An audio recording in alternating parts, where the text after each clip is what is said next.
underneath the sheet, burning like a flame within, blisters all over my skin.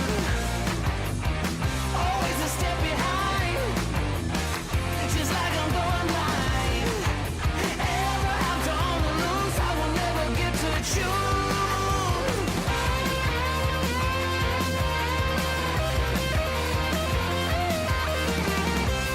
I'm a slave to every vice,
Welcome everyone. It's the first round of the Duo Series here at Watkins Glen for 4 rounds around the US continent. Tonight we're obviously here at the legendary Watkins Glen circuit. Opened in 1956. This track is about 3.4 miles long, or about 5.5 kilometers. Be having 2 drivers per team, who will change obviously between the drivers in the race, and we'll be going shortly in the latter half an hour of our quali session. I'll be joined tonight with Glen at Watkins Glen, also with Brad in the comm box as well. How are we doing tonight, Brad?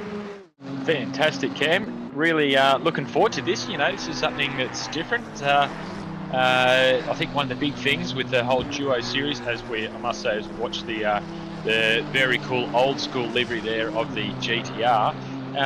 You know, this has been a lot of talk about this Duo series, going back over the last little bit. Going, how can we do something different? You know, what's something special? What's something that the drivers want? What's something that they're chasing? And this is what they've come out with. So this is going to be really, really good to watch, because this is definitely the races that the drivers have been wanting. So I'm really, really looking forward to it. It's a completely different kind of formula to what we have in the standard enduros. You know, it's only just under 3 hour race time total. Only 2 drivers this time. So there's a lot going on out there at the moment. How do they work stints? Do you do 50-50? Obviously you're not going to be able to make an hour and a half on 1 tank of fuel, so they're going to have a couple of stops. So it's really everything. It's just a blank page. So this is really, really exciting to see how these guys kind of work formulas and how they're going to play strategies out. You look at it from an outside point of view and you think, oh well, 3 hours, a couple of stops, 3 stints, yep, sweet, no dramas at all. I'm really, really looking forward to seeing what this is actually going to come up with. But as we're on screen there with Chris Cooley, it's a 1 minute 42.7. What is he smoking? That guy is just next level at Watkins. He's out of control. Cam, what's your thoughts, mate? 100%. Cooley doing Cooley things. Those will be familiar to Split Yellow on our Sprint Week Sim series. It's definitely Cooley doing his usual thing. Interesting to see. Obviously got a lot of drivers who are driving with people they know. Maybe some people are joined up with people they don't know. It's always good to see. A great turnout as well. We had a good amount of sign-ups in these last couple of weeks after obviously we had Bathurst and then Sprint the Simric series starting up. It's good to get a lot of people here now. As is speaking of Split Red in Simric Sprint Series, we have Chris Tang ever at the front as well in his own respective series in his favourite BMW. So definitely we want to watch for tonight. Yep, absolutely. So it's probably a little bit too small for the guys sitting on the screen there, just trying to see how, like obviously Zach Smith there in P2 in the silvers, that's far out. That's proper pro speeds there. Is his 0.3 of a second off Cooley anyway, so that'd put him at all but a 43 straight. Is absolutely fantastic times, especially punching out for a silver. And going through back down, we've got the Scarney there, Eric Scarney in the GTR, taking out the quickest so far for the Pro-Ams, and then Slady there in 13th in the McLaren. Looks like he's top running for the AMs as well. So it's good to see there's a few different of the different classes still coming out here and battling. I know I was always a little bit nervous looking from the outside in, from as yourself being a driver as well, going, oh, is this just going to be another one of those, they're all pros and it's not going to be any fun for anyone if you're not a pro. But that's great to see that there are still a lot of good a range. Obviously you can only see down to that P23 there at the moment, but a good range of speed of drivers through the whole lot. And there as we go. Thank you very much for that, Mr. Glen. Taking us down right through to P34 down the back end there. So it's great to be able to see lots of the different colours in this. So really, really cool. Absolutely. Like, yeah, I have to agree with the sentiment. Zach Smith as a silver is a bit of a question mark, but you have to look at these other drivers. Obviously, the ratings are going to be a combination of both drivers in the car. So I believe Zachary Smith, he is actually a reserve for this car as one of the main drivers couldn't compete. So I believe it is him and Pat Oliver tonight, another regular around OOR as well. So it'll be interesting to see how that goes. Retrospect into the race, I imagine obviously Zachary Smith will be in his usual place towards the front. Yes. And obviously see how that goes across the race. But yeah, great to see someone back. We can't see him on track right now, but in the Givo car is great to see Jamie Comboy from Kovacs, who I haven't seen for a long time. I think he's had a bit of hiatus from sim racing. It's good to see him back racing again. Oh, there he is. Thank you very much, Glenn. Speaking of. Yeah. Always good to see you back, Jamie. We'll see more of you.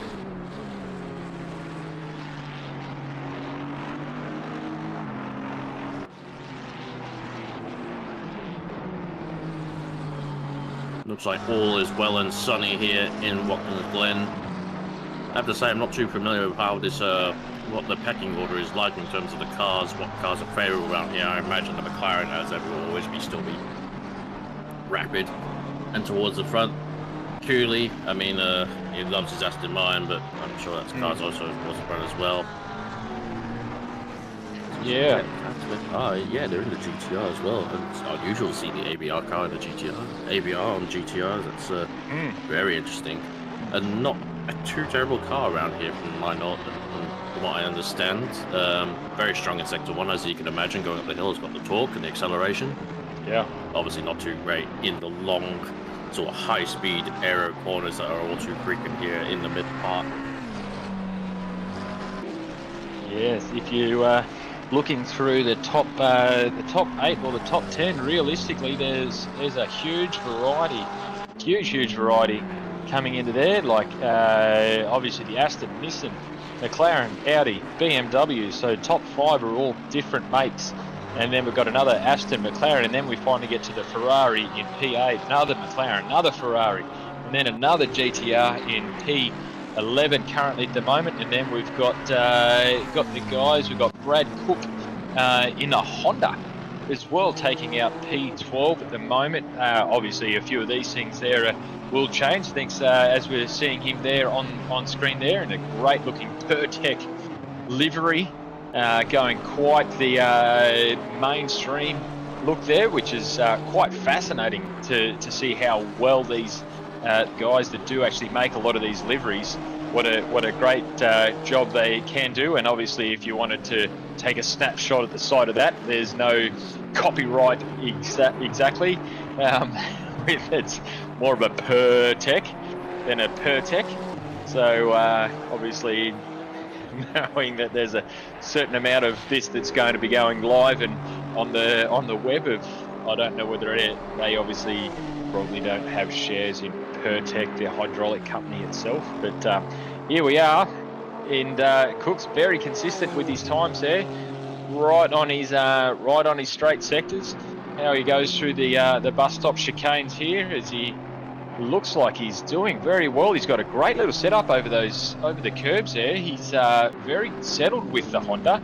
They normally do not like curbs at all. They're more of a take out the trampolines act for those with the suspension. Obviously got set up pretty well there, getting some reasonable drive coming out of these corners. Interesting to see how he goes coming through these longer kind of second into third gear corners, that kind of mid to slow when you're really trying to push it on your front steer tyres. It obviously can make it very hard to be able to maintain that momentum. And he's still up, so he's looking really good on this lap. He's firing along, and he managed to keep that one clean, but I obviously had to just check up a little bit there to make sure that he didn't invalidate that lap. But Cook is just really, he's on a very good lap here, very good lap as he comes around into the final corner. Holding straight, holding square. Is he able to get the power down? He does, and he looks like he's going to make himself a little bit quicker this time around as well. Will that make a difference? No, he's still in. Looks like he's still in P12. So, guess he doesn't have the fuel for another run, and that's very what Chris saying. That's going to invalidate for sure. Yeah, very interesting. That Cookie, we definitely know he's much quicker than that. Oh, and that's done for Zach Smith as well. As too much from the inner loop as a fence that. And unfortunately, that's day done as well for Zachary Smith. But P2 on the grid is not too bad. Looks like the top 4 are all parked up as well. Chris Sang, see what he can do. He's got, he'll be going around for one more try, along with Shady Samuel on screen as well. I think, interesting that, that Shady comes into the pit, so he won't be completing that stop. Won't be doing the next lap either. But, we know Cook's very, very, very quick. But I don't think that Honda is probably treating him too well, or whether he's not too familiar with Watkins game, which I don't believe is the case. Yeah. One of the things I noticed, you mentioned just in conversation there earlier, Cam, too, was, when we were talking about Zachary Smith, he's right up there, like proper pro, and but still coming in silver. It'd be interesting to see how many of these duo sets running a pro driver and then having someone that's a little bit slower. I wonder how that will end up kind of playing out? Do you try and run your quicker guys from the get-go, or do you try and wait for you get your slower guy out to that first hour, and then you do a double stint at the back half? There's a lot of great options available out there at the moment. Yeah, there's not too many. I think the interesting thing looking at the entry list for this whole series as well is there's probably the pro ranks are probably the smallest out of the whole grid. Which is a nice kind of a bit of a change from some of our other series. Some of them can, I think, once more people spend more time with the game, they get gradually quicker, so the AM ranks start to thin out a little bit, to say the least. But it's been a nice blend of Pro-Am, AM, and Silver throughout most of this grid, as we look to see. Brooke is going around now. He's 1/10 up, but always losing it a little bit, but into the final corner, see if he's got anything in reserve. Oh, it's bouncing out and may get ACC delted here, so he may not improve or just about come out the same.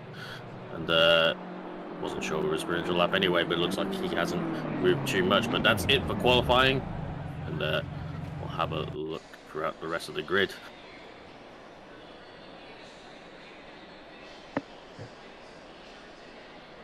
3 minutes on the clock, obviously for drivers to get settled, get prepped.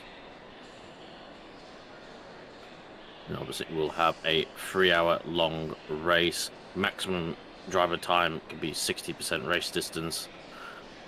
And yes, no mandatory stops either.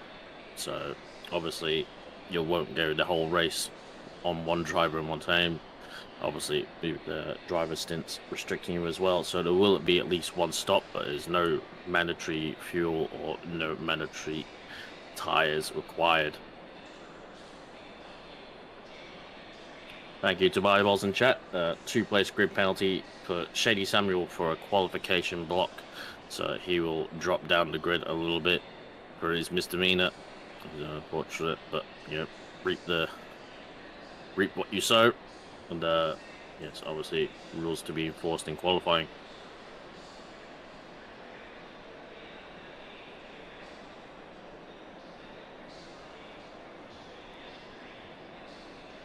It's been a nice sunny day, no real weather on the radar. We're currently at 31 Celsius on the track, 23 ambient, optimum circuit, so there'll be plenty of grip out there.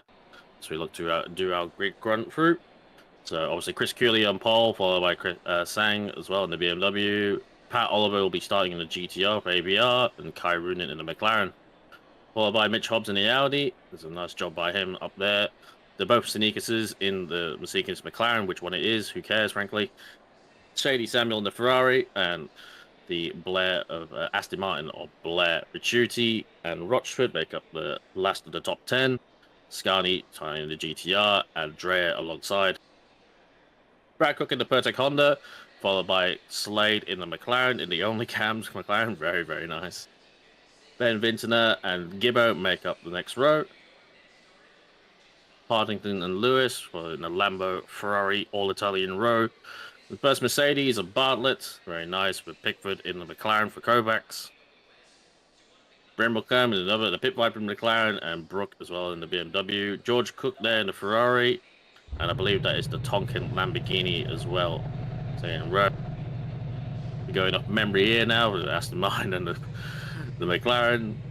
And a few more McLarens make up the rest of the grid. Do apologise. I don't remember all the liveries. The BMW, McLaren, and another Mercedes. And that'll pretty much run us out to the end of the road. But some cracking liveries out there. We do appreciate all the submissions, the ACNZ CRL car, and as we get going.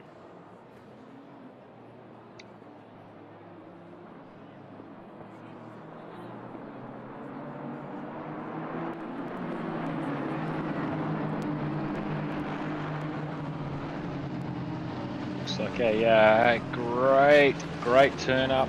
Thanks to everyone who is currently watching live on YouTube for tuning in for the very first ever OOR Duo Series race. Thank you to the many guys that are currently watching, those that subscribe consistently, continue to support everything that the guys here at OOR do to be able to bring these great races to everyone around the world, really, and variety of people that can drive from around the world to be able to have an awesome spot that they can do all this, and great turn up. I'm stoked. Hey, I'm so looking forward to this series. There's so many things up in the air, so many awesome tracks. Like, this is great that we're doing, you know, the well, you could call the coda there, but this is the circuits of America. These 4 races that we're going to have here. This is a great event as the guys are continuing to warm tyres up, getting into the groove, just nice little settle, final bits and pieces, and I'm sure they're getting an earful. Ooh.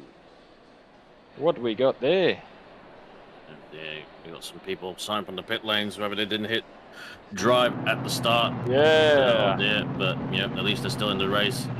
Yep, I have to echo sending things. Thank you to everyone who put this series together. Thank you to stewards, those who are stewarding, those who are racetracking, those who are broadcasting, commentators. You know, well, we've got nothing else to spare to do, so.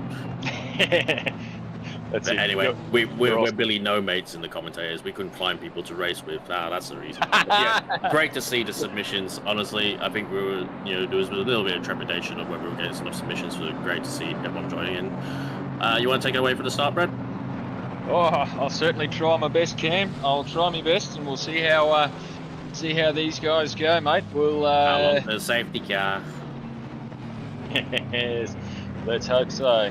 Hope they can do it without safety cars. Press like for a safety car.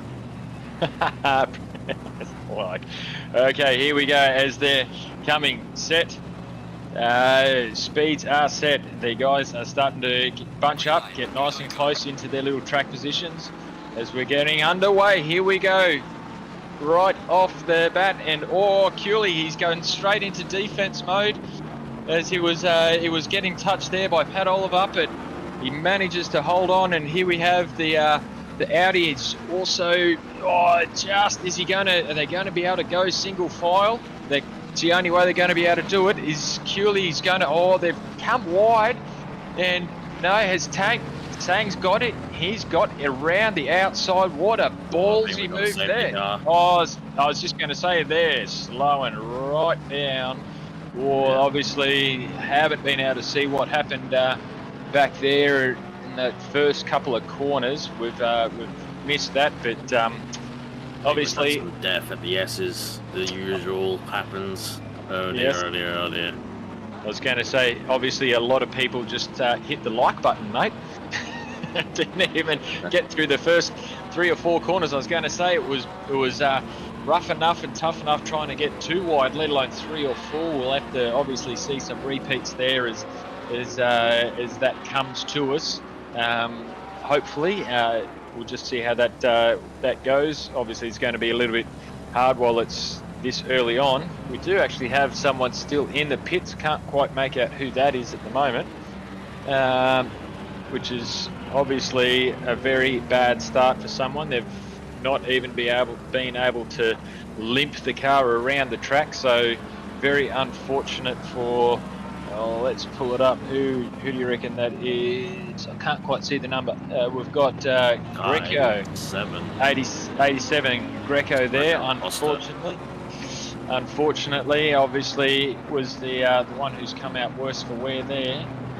But by the looks going, they'd still be on the lead lap. But yeah, I think if they would get going, they were going to happen already. Yep. Let's grab a replay now. Here we go. 3, 4, 5, 6 wide. Oh, look at that. Some late braking for sure. It's not too bad. Oh, yep. 1, 2. Oh, wow. Oh no. Yeah. That's gonna hurt. That's gonna hurt a lot. I think there was ladies was involved in that, so yeah, most of that 20s areas, most of the cars are being caught up in that. Oh, it's unfortunate, and yeah, unfortunately, it seems like most people are just piling in. They can't react in time. Yeah, it almost looked like there was a couple of different different incidences there, and a couple of the guys later on were trying to check up because they could see the cars that were already spun and stopped in front of them, and then unfortunately just had nowhere to go, especially those that were on the inside. Nowhere to go. There's here we go, racing again, full speed, green flags, lights everywhere. And how's Cooley? He's just kind of missed the mark off that as Tang's just absolutely blitzed away from the field there, straight into defense mode is Cooley with Zach Smith right up his clacker. What a great toe that he's been able to hold on to there. Is he going to have to let up to keep himself off that? I was going to say even Hobbs is doing his utmost to take advantage of any little mishap that may have happened there, coming through the chicanes for the first time, and everything seems to be reasonably clear and clean the whole way through the field. Everyone kind of following suit pretty well. Nothing. There's a couple still coming a bit slower on, but here we go, right through. Karmas is just doing very well. Ooh, Sang is just, look at that. He's already out to a second gap after less than all but half a lap, and he's already pulled that out to over a second there. Cooley still somewhat on the defense, but he's got a little bit of breathing space there from Smith, who has got Hobbs all over him as well. Cannot make one little mistake, one little hiccup there, or he will be eaten for breakfast, lunch and dinner by Hobbs. But again, there's not too much that Hobbs can do if he wants to be too aggressive, because that's going to bring Carudin straight in onto the back side of that as well.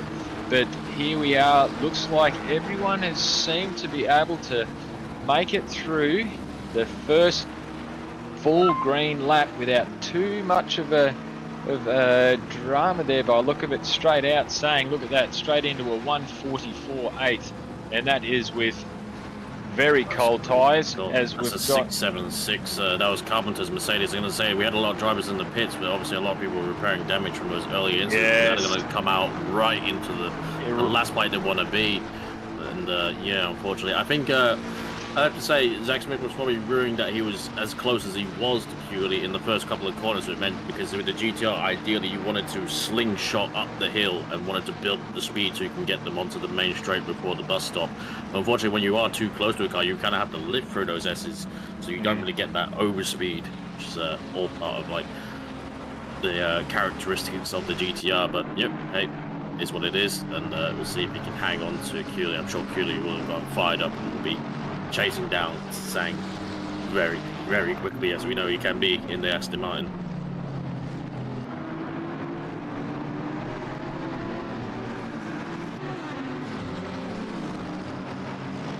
But He's got like a tasty car, like purely car. He's got Matt Herod as his teammate as well, who's also driving the Aston Martin in split yellow.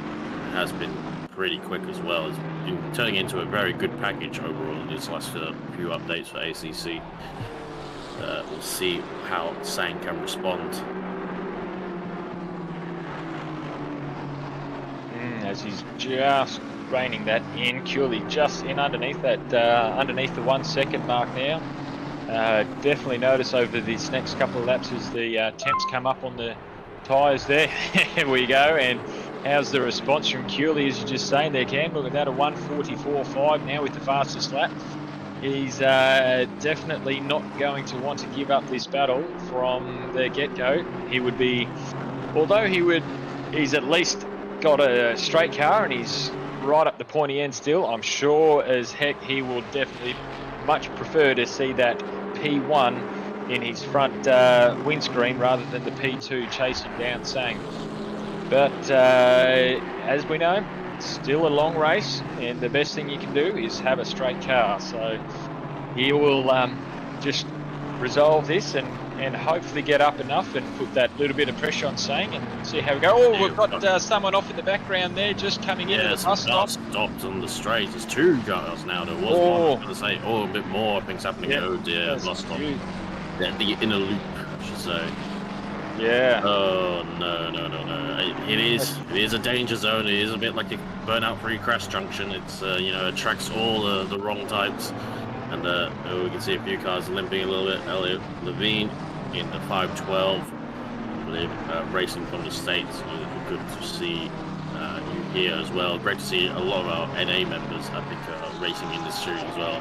The aforementioned Carpenter. Oh, there's a broken guy. It's Hayden Marsh in the 41 Ferrari. That is probably front and rear damage, so it's probably been sandwiched, unfortunately. And that's not good to see at all. But 3 hours to go. Hopefully they can tune out some kind of result from this.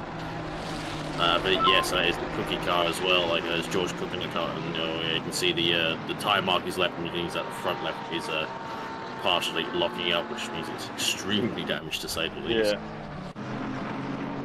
I just from when we had that the view, and you can see, I reckon there was definitely a good 2 or 3 cars trying to vie for the position coming into the bus stop there, and I reckon he probably just had that wheel out off onto the grass, and he's just gone for the bus right after that. Realistically, that's about as good as an example as I could make. Yep, he's just hopped on the bus and gone for a ride.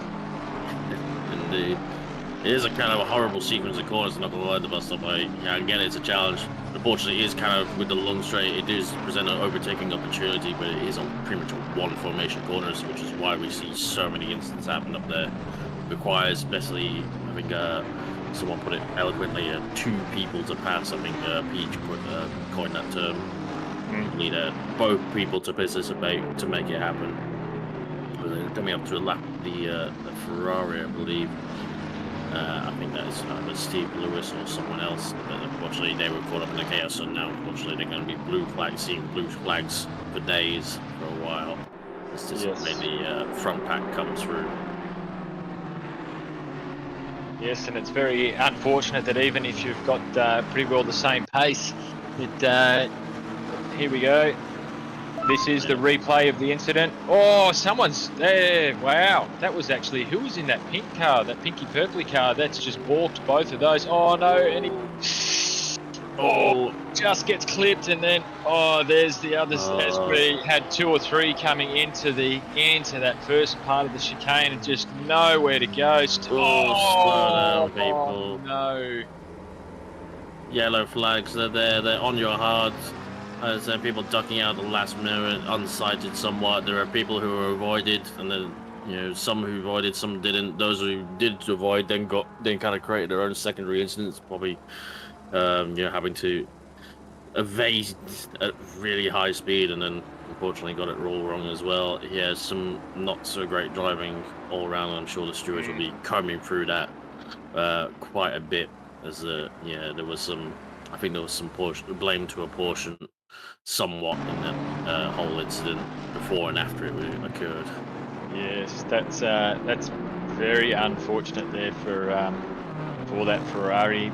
Just sitting duck really, just while you just stopped and just hoping that everyone can get past, but it's right in the middle of the driving line. And yeah, as you say, like if you've got 2 or 3 cars coming in a line, the first guy can see and then they swerve, and the next guy is definitely not expecting to see a parked car facing the wrong way out of that. Is that's very, very unfortunate. But the fortunate part is they can limp the cars back to the pits, and they can get them repaired and get back out there and keep racing. It's definitely one of the benefits of sim racing. Oh, here we go on site. Oh, you can see these clip there from behind as he's trying to hold himself straight. Oh, bang! There's one. Oh no! And then just stop. And then it's just a sitting duck as you can see he was trying to get out of the. Oh, wow!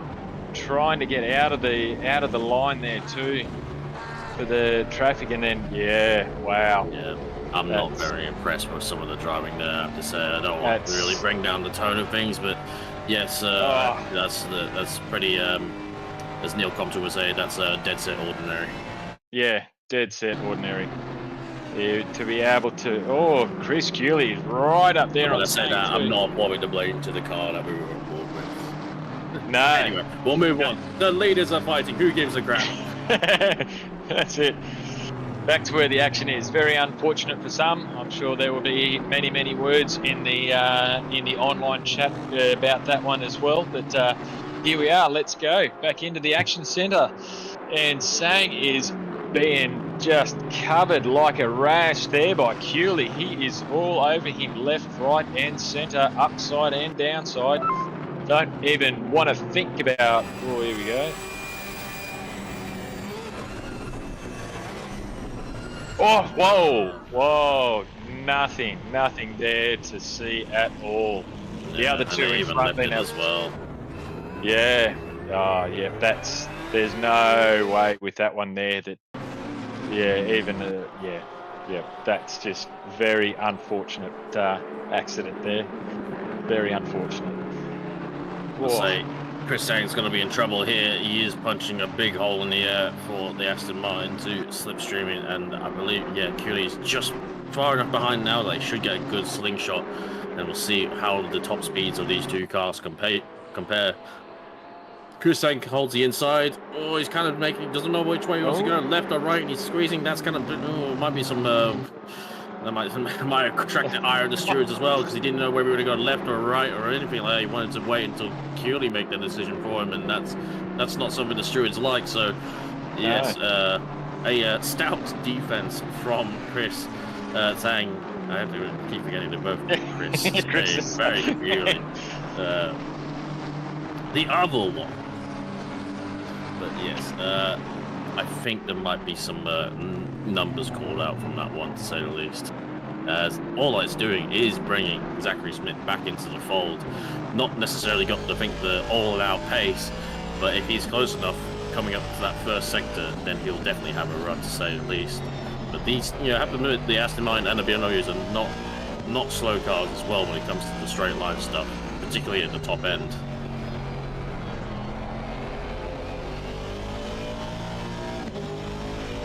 Definitely gets a good run out of that one too. What do you think these drivers will do with tyres, Brad? Do you think they might try and go 90 minutes on tyres?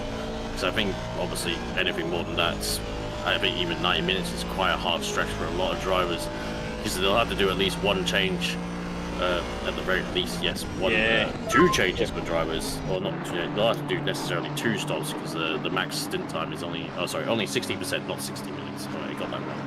Yeah, no, that's fine. Yeah, I reckon, well, that puts it at about 100, 110 minutes. So you'd be, it does put it a little bit of an interesting kind of time frame. When you're talking, minute 40 laps, he's gone on the defense again. Sang's just, he's, definitely nothing wrong with him being able to do that, but definitely a lot. keeping Zach Smith in the fight on this one. But I reckon Cooley's internal temperature is probably starting to boil up a little bit here now. Definitely got to do what he can to keep his cool and not get too overly worked, and then really end up burning your tires, because if you want to, you can get too aggressive, and then all of a sudden you do really lose that good amount of grip on your tires. You can, if you do work them too hard, do overheat them too much, and try and press it hard, it makes it very shorter a lot shorter on the lifespan of your tires there. So hopefully, we're only very, very short amount of time in. It hasn't even been 20 minutes yet, so obviously we're not going to see much of that degradation at the moment. But tyres.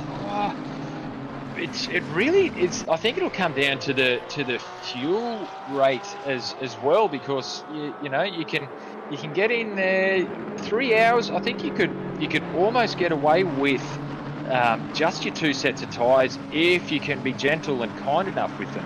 I don't know whether or not you would be. He's far out. He gets. What a great. He's too close. Oh, yeah, he caught him too early, and he had to cut out a bit. Yeah. Yep. That's it. And it's just, this is going to be repeat after repeat, and that's it. He was just a little bit too early. Deep. Oh, he's going to have the inside left open. Isn't enough space, but he's going to give it side by side. There's a touch. Give him racing room. Oh, but he stayed with him. Oh, he's on the inside for the next one here too. Is Cooley going to give him some room? Cooley's going to be. It's going to be on the outside, but he's going to be on the inside here now. Cooley to come up to the next right-hander. He's got the inside run there, and Smith is definitely sniffing up there as well. Is this going to mean that saying if he gets held out to that outside there, he's got another right-hander too? He's going to be left out to dry here. Look at Smith. He's right up behind Cooley. He's not going to let that one pass either way, but he's deep on brakes, isn't he? He's definitely not going to give it up. He's not going to give it up. Now he's on the inside. Is he going to be able to... he's able to slide into second position there, and I thought Smith was going to have him there as well, but what a great little battle and exchange there. That's some great driving, great driving. Both drivers, all three of them, really been able to give each other that racing room. A little bit of touch and a little bit of bump and run, which is, that's all part of racing. It's all fair, and it's all is fair in love and war and OOR racing. But wow, that was a great battle of many corners there. What a great little one. But here we go. Cooley's now finally got the fresh air that he's been wanting for the last 4 or 5, 6 laps at least. Smith, he's got a good run here on Sang. He's not going to be close enough though, but yeah, echo completely the same sentiment there from Brad. Excellent racing. It definitely could have gone badly at any point as well. Like, it was that close, tired and too close to paint. But Cooley goes very wide on the exit. Might be enough for even a warning, but hopefully he doesn't get too many of those. But yes, some great racing there. It was a bit of hip and check. Maybe I don't think any of it was completely over the line. I think it was a bit whatever was served was return served as well at some point. So. Yeah, we'll see how Sang can respond, because now Cooley is the one to punch the hole in the air. I was going to say, Cooley seems to be very good in the last couple of corners of the track, as well as the first corner, which means he gets really close to Sang going over the sides. And I mean, since it's been too close, but in that case, he had to wait for a mistake from Sang to get it wrong at the inner loop, at the inner bus stop, and obviously got the inside then for the outs for the turn 7.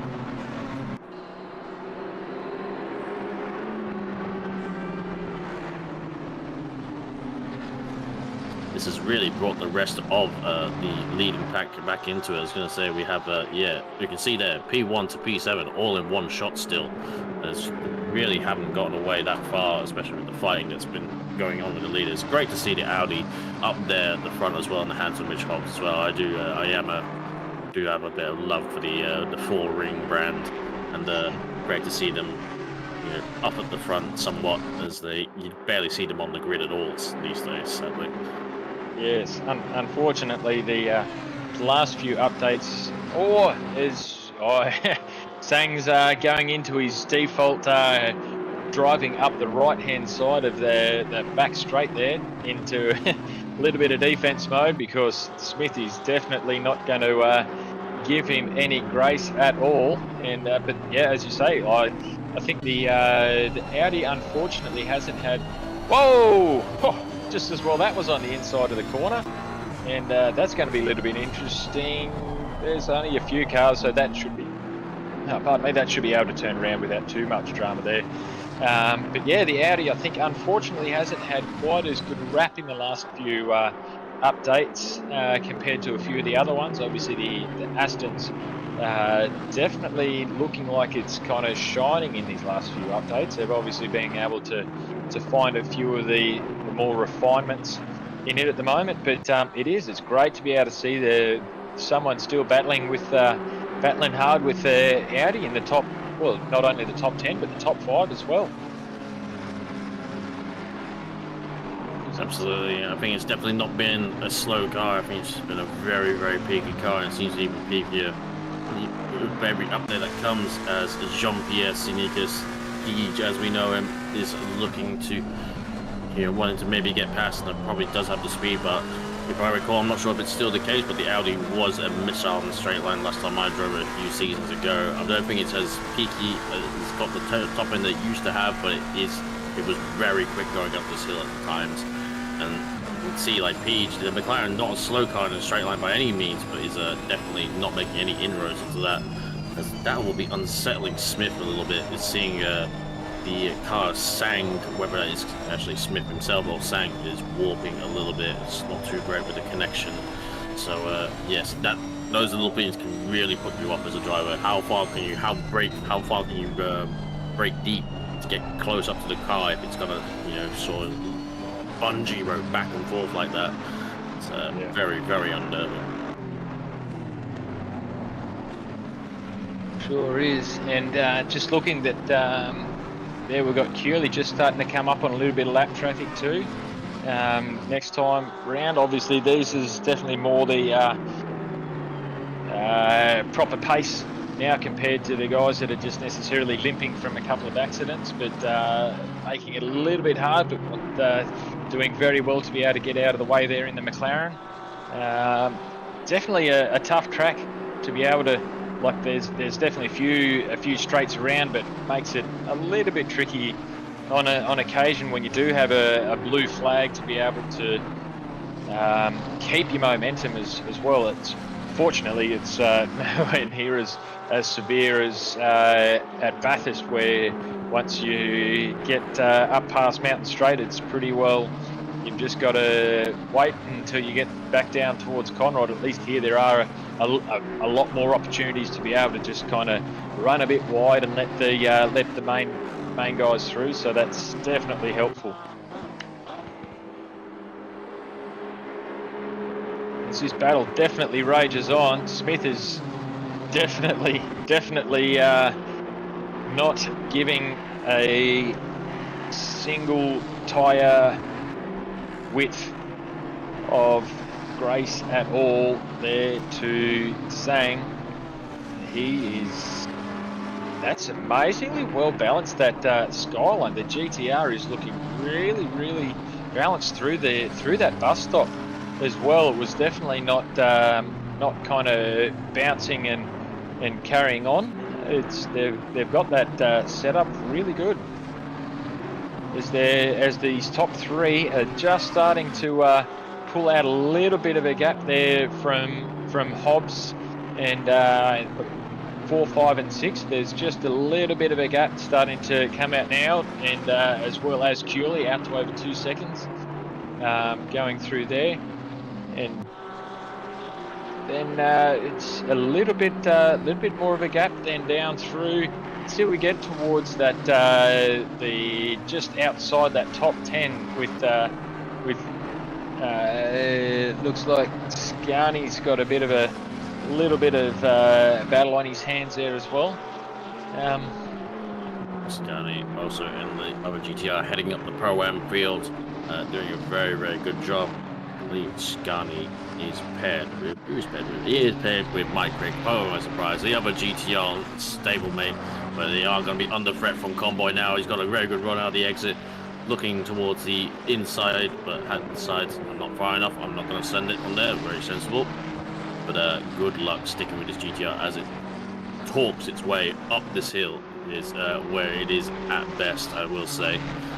Has lost 35 kilos at this track in comparison to the last patch, and is definitely benefiting massively from the raised floor hit detection as well, especially at these this inner loop bus stop, which is where it was really unpleasant as well in the GTR. Still probably not that great over the humps, as it kind of really just like bangs into them. It doesn't really go over them, but is stable enough somewhat to not get upset at least. And there's pulled a good margin over Convoy through those corners as well. It's very nice.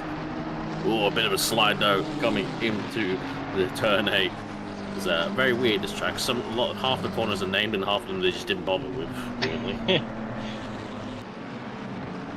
This is where the GTR really struggled in my hand. Just getting up this hill without the traction brake is very, very difficult. But once you go up through it, it means you can just pull away on this little straight. We do say a very fetching livery. I think that's another Nismo Legend livery from Cricky as well, as we saw in Sprint Seasons 15. I think it's the new one for this series. Very nice. Yeah, you can definitely see that the GTRs don't really like those kind of mid to low speed corners anywhere near as much. Obviously, like these corners, absolutely. No, you can tell it's just. I was guessing, it's just the weight and the aerodynamics of it just definitely does not like that kind of corner, especially with the Ferrari straight behind you. Makes up all the gap there. As Smith goes again, having another crack, but saying just shutting the door on him again, saying, nope, this bus stop is full. You cannot get on, you cannot get past. So whether Sang's just not being able to get quite the power down out of turn 1, it just seems that he's just not quite getting that. I don't know whether it's just the BMW being able to really, well, obviously with the GTR pulling as hard as they do, but whether or not Sang just not quite being able to get that power down out of turn 1, leading in through those big S's, for having definitely the point that he's becoming the most vulnerable too.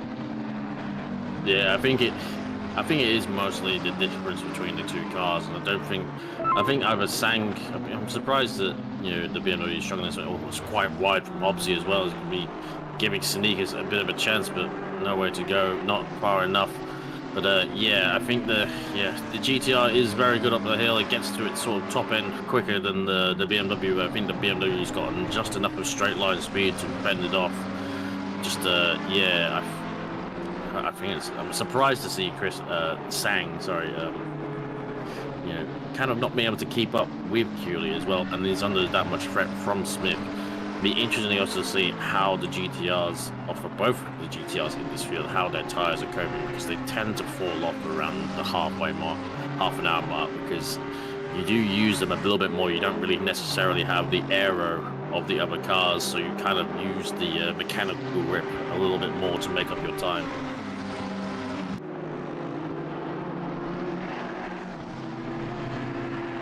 Yeah, as everyone seems to be sitting into a pretty good groove. That's now just gone past the half hour down. First 30 minutes in, that's 1/6 of the race through here now. Starting to get a bit of a settle with the cars up and down the field. Nothing looking too crazy. A few little small battles up and down the field, but everyone's. I think this is getting into that kind of that enduro bit of a mindset where it's like, rightio, now that it's all settled, righto, let's just start grinding away. Let's just hold track position and let's just keep on motoring. Nothing too crazy at the moment. Let's just hold where we are and until we really get to this first first lot of pits and then see where the shake-up comes. That'll be really frustrating for some of these drivers. You can see it up and down the field, no matter whether you're pro, silver, pro-am, or am. You can get close in a lot of instances, but sometimes you just don't get close enough. Like, you can hang to the back in for most of the track, but the one opportunity you've got is into that inner loop bus stop, and sometimes you just get there and you're just not really far enough to really kind of commit to it. There's no point sending it from, like, when you've really got like your front bumper overlapping their rear bumper. It's just too far back, and you can't. There's no half measures. And as you can see, as Chris saying, takes the inside line again. That's all he has to do, all he needs to do to keep Smith behind. Because even though that kind of shout makes his commitment into the corner a little bit more shallow, a little bit more prone to going wide, it's Smith just doesn't have an answer for that. He can't really go on the outside. And if you have to be at least half a car length ahead, you pretty much have to be the one turning in first if you want to get in from the outside line. It's a little bit like Griffin Corner, Bathurst. Corner number 2, you can come in from the outside, but you'll pretty much have to get there first. Yeah, that's it. And because Smith really, like, all Sang has to do, as you say, is just turn in first. And Smith, even though he would definitely be quicker from that outside line, which would be obviously the main racing line itself, he has to slow up more. You can't do anything about it. Every lap he does that, he's losing more time to Keely. That's the unfortunate part about having to drive defensive. It will just cost you both time in the grand scheme of things. But if we didn't want him to fight, we'd all put him in time trial, wouldn't we? But it's not what we want. Yeah, that's it.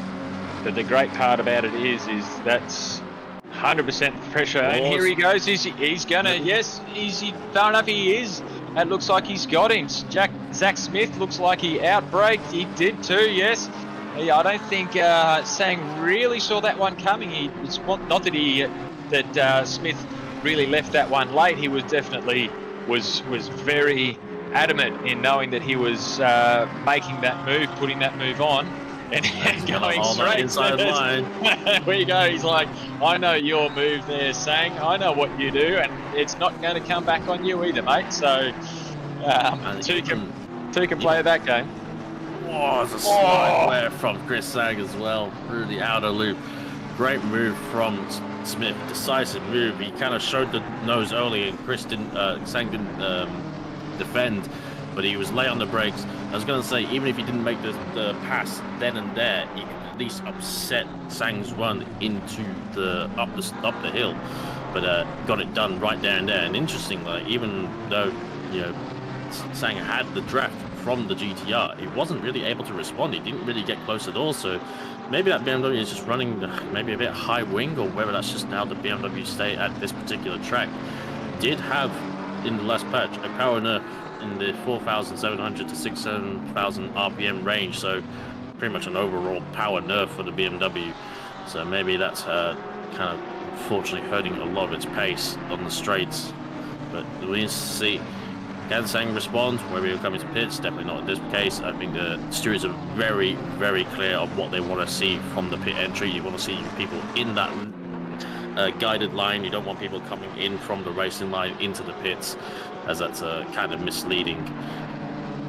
But see what hops you can do on Chris Sang now, whether to see how the overall pace is going. But yes, Sunukas has probably also been quite frustrated, stuck behind Hobbsley as well. But Hobbsley's got the pace, and he's definitely, you can see with the Audi kind of really seem to be pulling away from those two McLarens as well on the straight in particular. Yeah, he's definitely not. Here we go, back to Smith, and wide from Sang, and he looked a little bit taily there too, almost like he just had to check up a little bit. And he's that whole slingshot really, and that was a very decisive and a very, very controlled, very well executed move there. Sang, knowing that he obviously had a little bit of a wiggle and didn't quite get the power down well enough, and Smith making it very, very much known, I'm down the side here. You got to stay on your line because I've already moved in. and that was a great little pass, great little manoeuvre. And Hobbs, it's as much as there's points where he's kind of holding up Page, he's still not really like it's not like that with Sang and Smith where PJ was really like he's just really not right on the back of Hobbs there. Hobbs is doing really well to maintain that kind of that half-second gap to really fend off any possible overtakes. Yeah, indeed. Like, I do take that back pretty much from Hobbsy as well. As we can still see, Scarney and Conboy still at it. Still, yeah, one GTR in the fight, another GTR still in the fight, and Conboy, welcome back to racing, sit behind a car that's fast in a straight line for the next 10 laps. Yeah. Enjoy. Yeah. Yes, not too, obviously, probably not slow by any means in a straight line, but in comparison, like, look at the gap he can pull up the hill. That's just acceleration for you. But yes, great driving from Scarney. I know he's he hasn't switched to the GTR in the sprints, but I think he switched back to a Lexus as well. So maybe just getting a bit of an idea of how to drive something high and dry, like you're in a 4-tonner or something. That's it. They're doing a very good job up there in PA. I think we had Blair pit. I was going to say because one of those top 7 was missing from that earlier shot. But we did see a penalty come in for Ricciuti as well. Car 14, 10 seconds for a collision. And see Brad Cook is slowly, I think, kind of. He did start around P12 if I recall from the qualifying. But I'm guessing he got caught up in a few incidents, hence why he dropped back. See what progress he can make up through the field. The Honda, maybe he might be regretting that decision. I certainly did when I tried it. It's and the Ferrari there, Riccicelli's just like there's that 5 looks like a 5, bit of a 5-way battle pack. Like they've all got a little bit of racing room between all of those guys there, but there's. If this kind of goes on too much, that will go right down through to Chalmers, Slade, and then Tonkin. That could bring those 5 up in nice and tight, and this could be a nice little bit of action here in the mid pack of guys. We've got Slade and Tonkin there at the back end of this. There's certainly not much of a gap. That whole way down, all 5 of those, there's definitely not much of a gap between any of those. And you don't want to go run slightly wide. You don't want to check up and you can't go too wide. Oh, wow. Scott Johnson trying to get past Scott Rockford, and I think Carl should have probably backed down on that before he tried to make an apex that wasn't really happening at there. As they come up to a yellow flag, I believe car 216 is stopped sides, hopefully out of the way. I need to load a camera. Oh. Didn't see. But yes, ambitious a bit there from Carl Johnson. I think that was long gone. And oh dear, yep, Damian Lloyd in the ANZ CRL Team Black has found the wall. Can he get going again? He's kind of creeping, whether he's just it's and gone completely, as it turns out. Yep. I wonder if that ended up, if he's gone completely, I wonder if that ended up being a more of a software issue or hardware issue with his own link up there. He's very weird to just kind of pull up randomly on the side of a wall and then disappear altogether. Unfortunately, does now. As according to chat, Shachuni is driving with no force feedback, which is a very commendable effort to be holding on up there. Apparently it's cut out in the formation lap. If that's the case, that is extremely good going. And he's probably hoping his pit stop can't come soon enough, to say the least. Well, his driver change at the very least, because a pit stop won't fix that.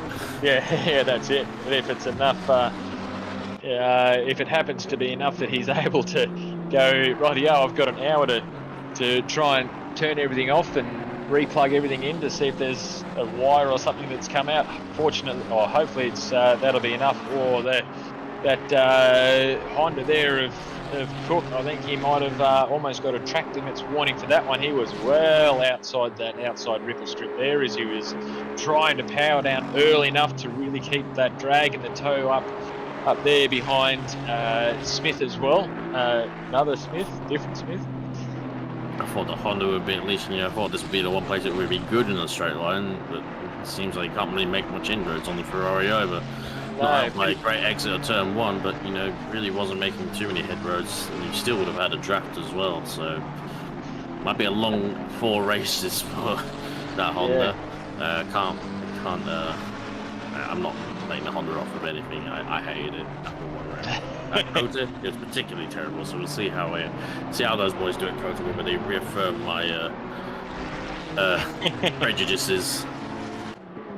He doesn't seem to be doing too bad through those kind of the mid-speed corners. He's definitely not letting anything out. Riccicelli's doing very well considering he's of what he's got with his lack of force feedback.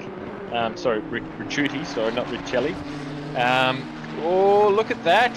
Look at that, Scani. Oh boy, he's gone past. Is finally made that stick. That's patience and that's perseverance there from Conboy. He is definitely done well to be able to stick at the back of Scani there in that GTR for as many laps as he has. Great job from both of those guys. The pressure as he gets a little wiggle and a squirm up there, trying to do what he can to hold on, but Conboy, I think now that he has some fresh air, will just see that gap extend and extend and extend and extend now. Yeah, it is great to see the sprint Simrig's sprint season 14 champion that is Conboy back, and yes, see if maybe they can latch onto the back of that sort of top group come the end of the race. It's a long way, definitely a lot of time can be lost or gained from here on out. And Scani, I think probably lacking a bit of tyre depth on his rears, to say the least. And unfortunately, yes, the GTR does like to use its tyres quite heavily. We see now a replay. It's a little bit of a come on, exit. Oh dear. It was very deep under the brakes there from Conboy. That's almost like Scani missed a gear or something like that. Kind of just didn't go well with the corner before. It was very weird. Yeah. Definitely not anything that really looked too weird. Here we go. He was in third on the exit, so I think he kind of probably have the turbo spooled up as much as I think probably a second gear exit, so maybe pulled a bit too early. Yeah, I reckon the same. I reckon he was probably missed going back to second gear there to really give that turbo a great chance of boosting to get out of that. And he's just enough to kind of lag it down, and that was definitely all that was needed. Definitely all that was needed. Yeah, as we've seen a few times here tonight, like you've got to take the opportunities when they come. Don't want to say people will be desperate, but I think they will take any freebies they can, because it is, as you can see, there's been a lot of line formation racing, and a lot of people have been stuck behind cars that are not too, great in certain parts of the track. But yes, you can see, like, unfortunately, so Smith has kind of not been able to make too many inroads on Keeley. Dare say, like, I think if he had a car to match Keeley, that might be a little bit different. But obviously, like, he's kind of exceeding expectations running the GTR, and is 9 seconds out to Keeley. Although, to be fair, GTR is pretty good. We've got cars stopped on the inside, can't park there. That's literally the pit exit. It's 72, and fortunate of them, it's the car of Bowden and Winton, BWWB Racing. Hopefully it can get going again. Yeah, definitely have not had a fantastic race there so far, unfortunately. We also have another 396, yellow flag.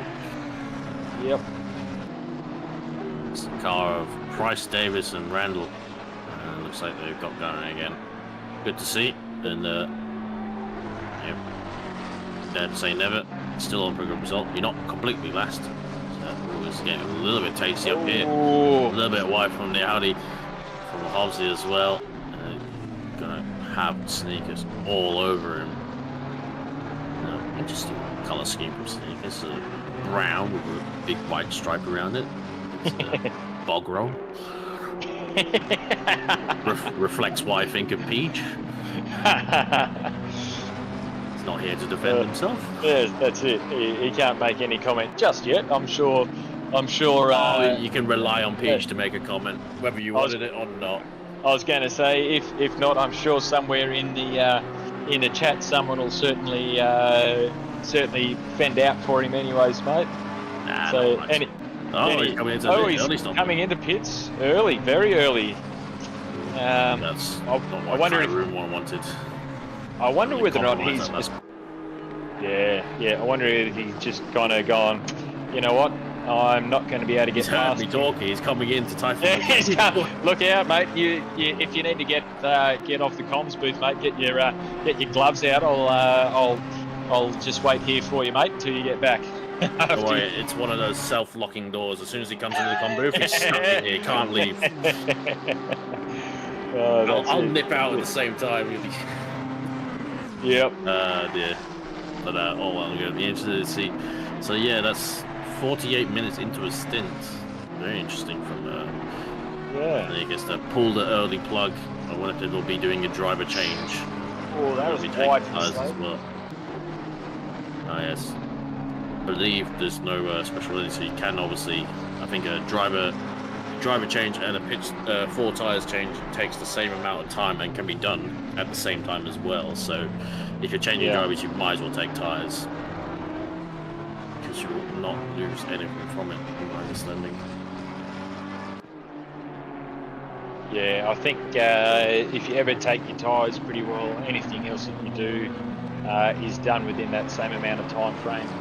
Full tank of fuel, tyre, and your driver change. It's come out in P80.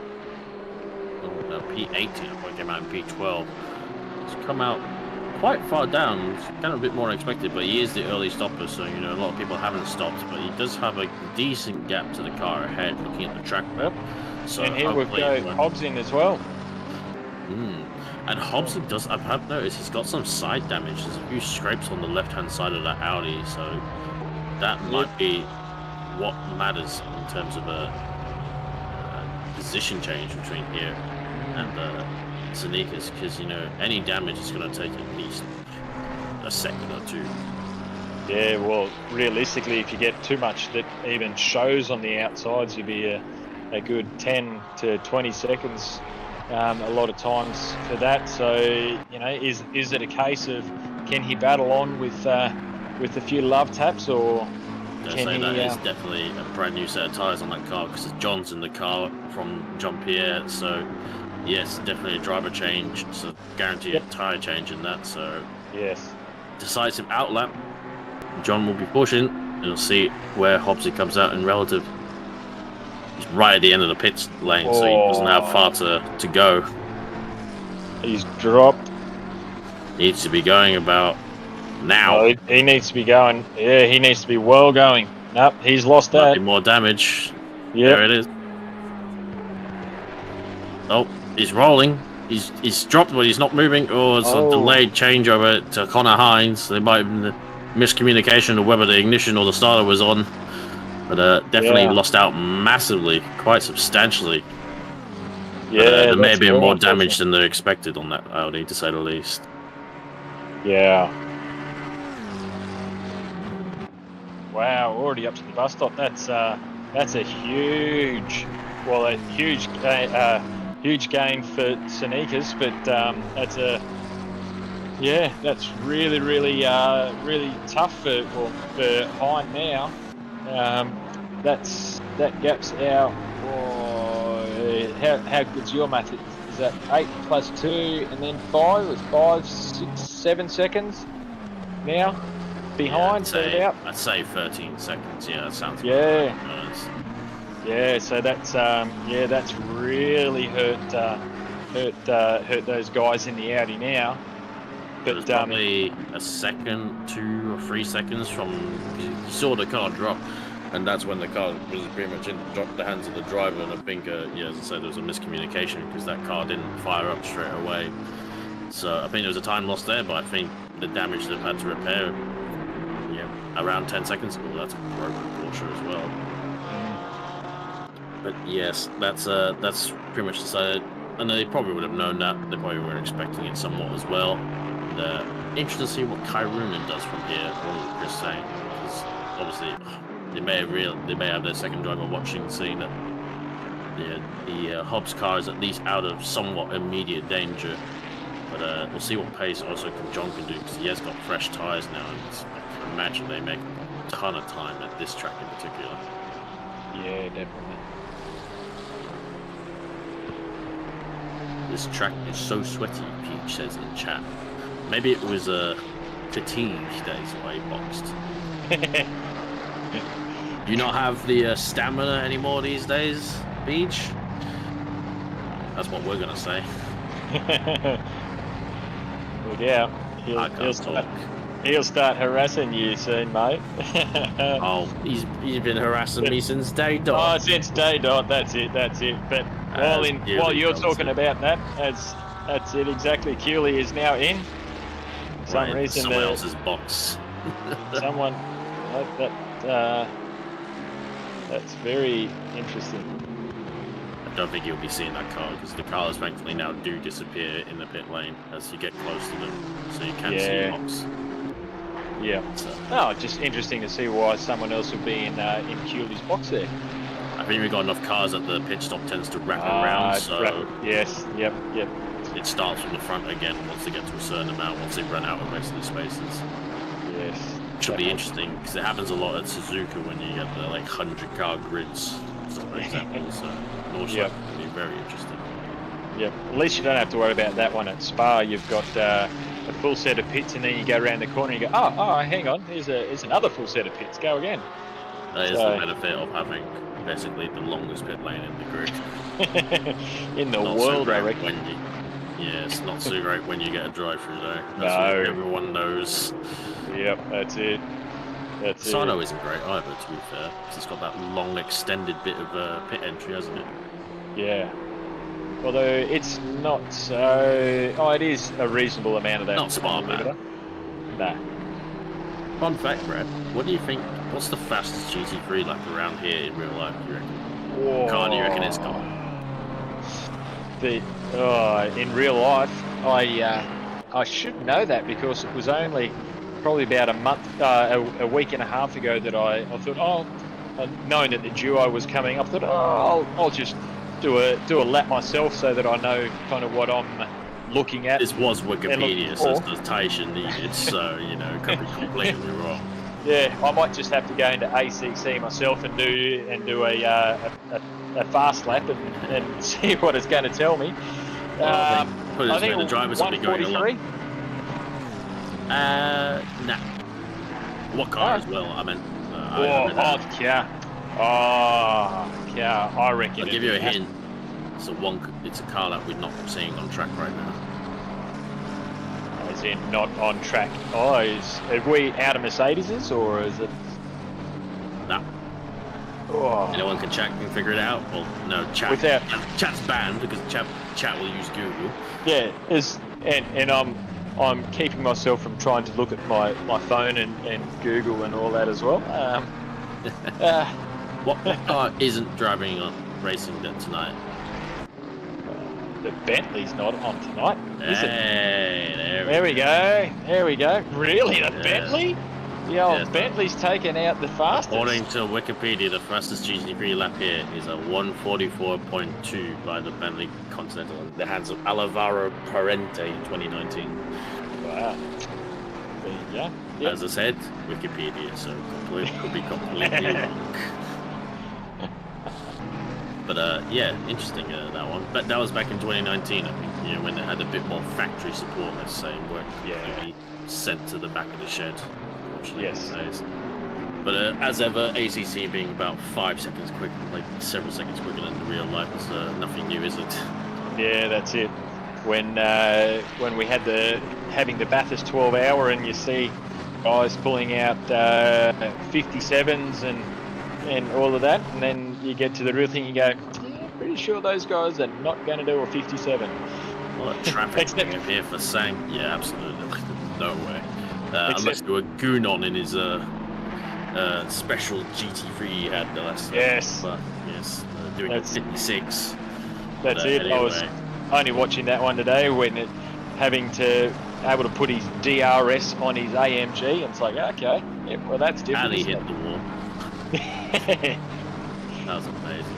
But yes, it's interesting to see now Herod has gotten into the 277 Aston Martin that Cooley was piloting. So it's interesting to see how Herod can he keep up the red hot pace of Cooley. We shall see as Sang looks to be going to probably extending his stop as much as he can on whatever fuel, but he has got a lot of traffic to continue with. And you can see that Kai Runin right on the back of Sang as well. Oh, he's got a car on the inside as well. Oh, it's a little touch. Oh dear, oh dear. Oh, that could have been words would have been said. Oh, yes. Lots of mothers and fathers at that point there, I reckon. Yes, it wasn't really too clear whether he was ahead of that car at the start. But yes, lots of curb being used on the exit of the BMW. Which, funnily enough, probably the last time I watched this track was the real life race where they did a BMW actually flipped right there, that last corner in the corner. So Chris Sang wouldn't want to be experiencing that, that's for damn sure. But formidable track here at Watkins Glen. Aaron will probably get a lovely tone from this GTR, that said, as Zach Smith is now in the pits. It's interesting to see how he comes out in the battle between Herod and Sneakers. Herod has come out quite far ahead of Sneakers in the grand scheme of things, I will say. It's at least 7 seconds at ahead. least 7, yep. I'm looking at that, looking at the timing chart there, and it definitely looks like 7 seconds. I trust that they would have, obviously they changed drivers, which should be 30 seconds. I imagine they would have taken tyres as well.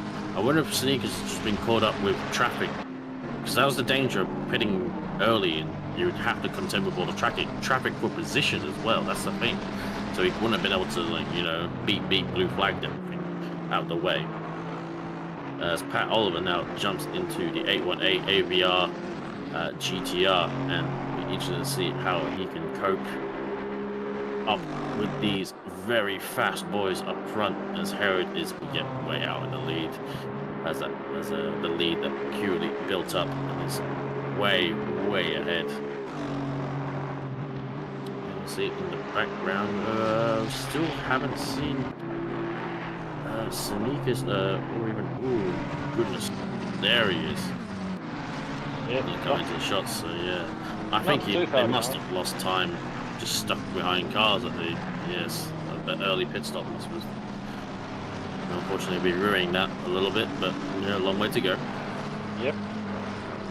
Speaking of a long way to go, we are just about to hit our first hour down, and 2 to go. So that's now looking at the first third of the race. It's now done and dusted, and there's definitely been a lot of dust that's come up and been flying in this first hour. Would be great if we could give you, for those that have just joined us, been some very exciting little trying to get 3 cars into a 1-car little corner. Not gone so well, and there's been some winners and some losers, and for those that can see, there's definitely still a few of the penalties for a few of these cars that have not been into pits yet, that unfortunately have had a bit too much to do with the accidents that have happened. But yeah, it's been some very exciting racing. The top 5, top 6 have been very tight, but we have had Cooley, once he finally got past Sang there in the BMW and had some fresh air, has really just pulled out a great gap as we're looking at Sang, and his car is definitely starting to look a little bit taily. I don't know about you, Cam, but it definitely looks like he's getting closer to the end of the tyre life of the car. I know it's kind of has looked a little bit squirmy at times, but there's just a little bit more of a wiggle, I reckon. I've just seen over the last couple of laps there for Saint. You know, he's been going for just over an hour in this thing. He's well and truly in a good groove of himself. But Kyronen's come into pit. there we go, Yeah. Kyronen's in. Very totally looking from saying, like, he's really been looks wants to get as much out of that car, out of those tyres as he can, and whether he will give up the car to Fahad, his teammate, or stay in for another stint. But yes, wants to optimize and go as far as he can as possible on this stint, to say the least, and empty the tank as much as he can. BMW definitely a interesting car. I think, you know, definitely develops a decent amount of torque quite low down as well. I mean, it has a not too technical blow in mind, so don't at me too hard. But does have like a sequence, twin turbo, like in sequence, so it kind of got like the first turbo kicks in at low RPM, and then the second turbo kind of kicks in at a higher RPM, to my understanding. But I could be completely wrong. So yeah, definitely a surprisingly torquey car for you know, it doesn't exactly make the best of sound, but we can forget that. Yes. For a BMW, you would expect it to make an awesome sound, but you know, honestly, each one does. Every other car here is based on a high-end sports car. You're commendable to a BMW to get a GT3 package out of a, you know, probably one of the slower-end base cars out of the grid. Not that the M3 is slow by any means, but in comparison to a lot of cars here, it definitely isn't a carbon cub, that's for sure. That's it. Compared to you get if you're putting an M3, M4 up against a McLaren MP412, or you know, one of the Ferraris, you're in a straight line, or if they were bog stock cars, you go, yeah, I know which one's going to come out in front. So definitely hats off to the BMW engineers there for sure. Absolutely. Might almost just looking, Glenn, I might just have a look. Just looking, and there's a little battle going on. Just going as I'm looking down through the field. The obviously not Smith there in P5. Just a red has just kind of struck out to me, and I'm just looking at P21 and 22 of Haynes and Davey. That's looks like a very, very close, tight little battle there between those two. Coming up, definitely fighting for the higher ranks of the AM positions as we're going on. As Davies just looks like he's just pulled out of the way for the for the bit of the blue flags there coming through. That was I was going to say that was definitely looking like a little battle going on there for the AMs, which he might end up getting that back depending on now that we've got Kyronen coming through. He might have to come back, and he might almost get the next little toe off this one there in the only Cam's livery there on the McLaren. Great looking car too, that. Guy's doing very well to be able to, you know, currently P3 in the AMs. In behind Haynes there, just in a couple of cars in front. You'll see them coming up shortly. But, you know, these guys doing well. It's great to see a lot of the AMs really, you know, coming along, not getting shied off by a lot of the, you know, the faster pro guys or the silver pro AMs and a lot of that. It's great to be able to see a lot of the guys come through AMs and have a good crack and have a really good broad array of speed, like we like to see in a lot of the enduros. I know it is to a point in a lot of the sprint races, but it's great to be able to see that coming through in a lot of these mid enduros as well.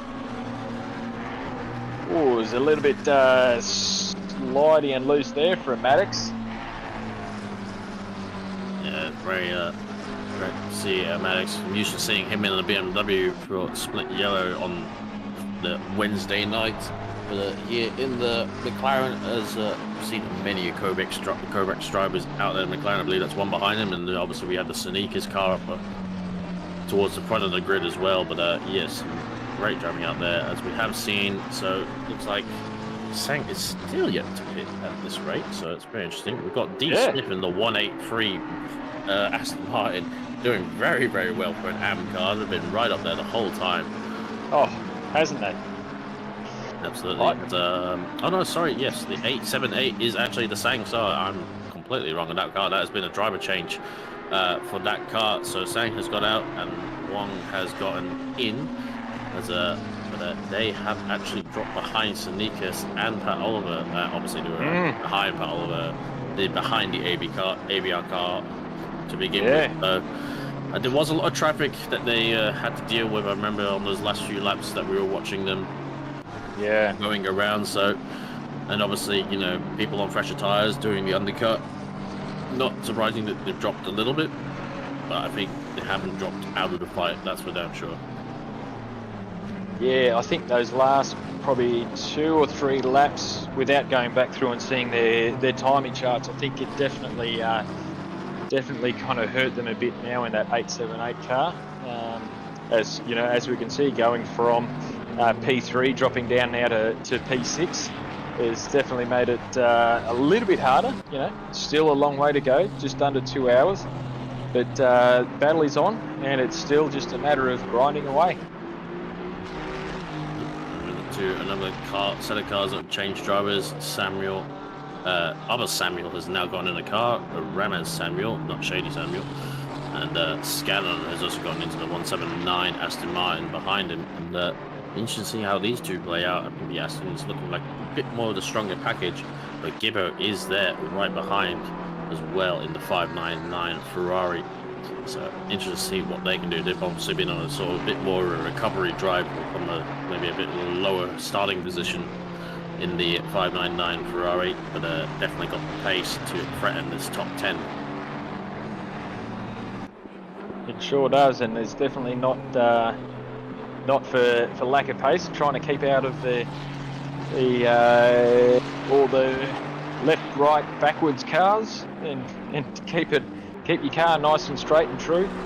And yeah, look at that, fighting right, scratching at the heels of the top 10, doing really well there, Gibbons. It's definitely not much of a gap there between the Ferrari, the Aston, and the Ferrari there between Samuel, Skinion, and Gibbons.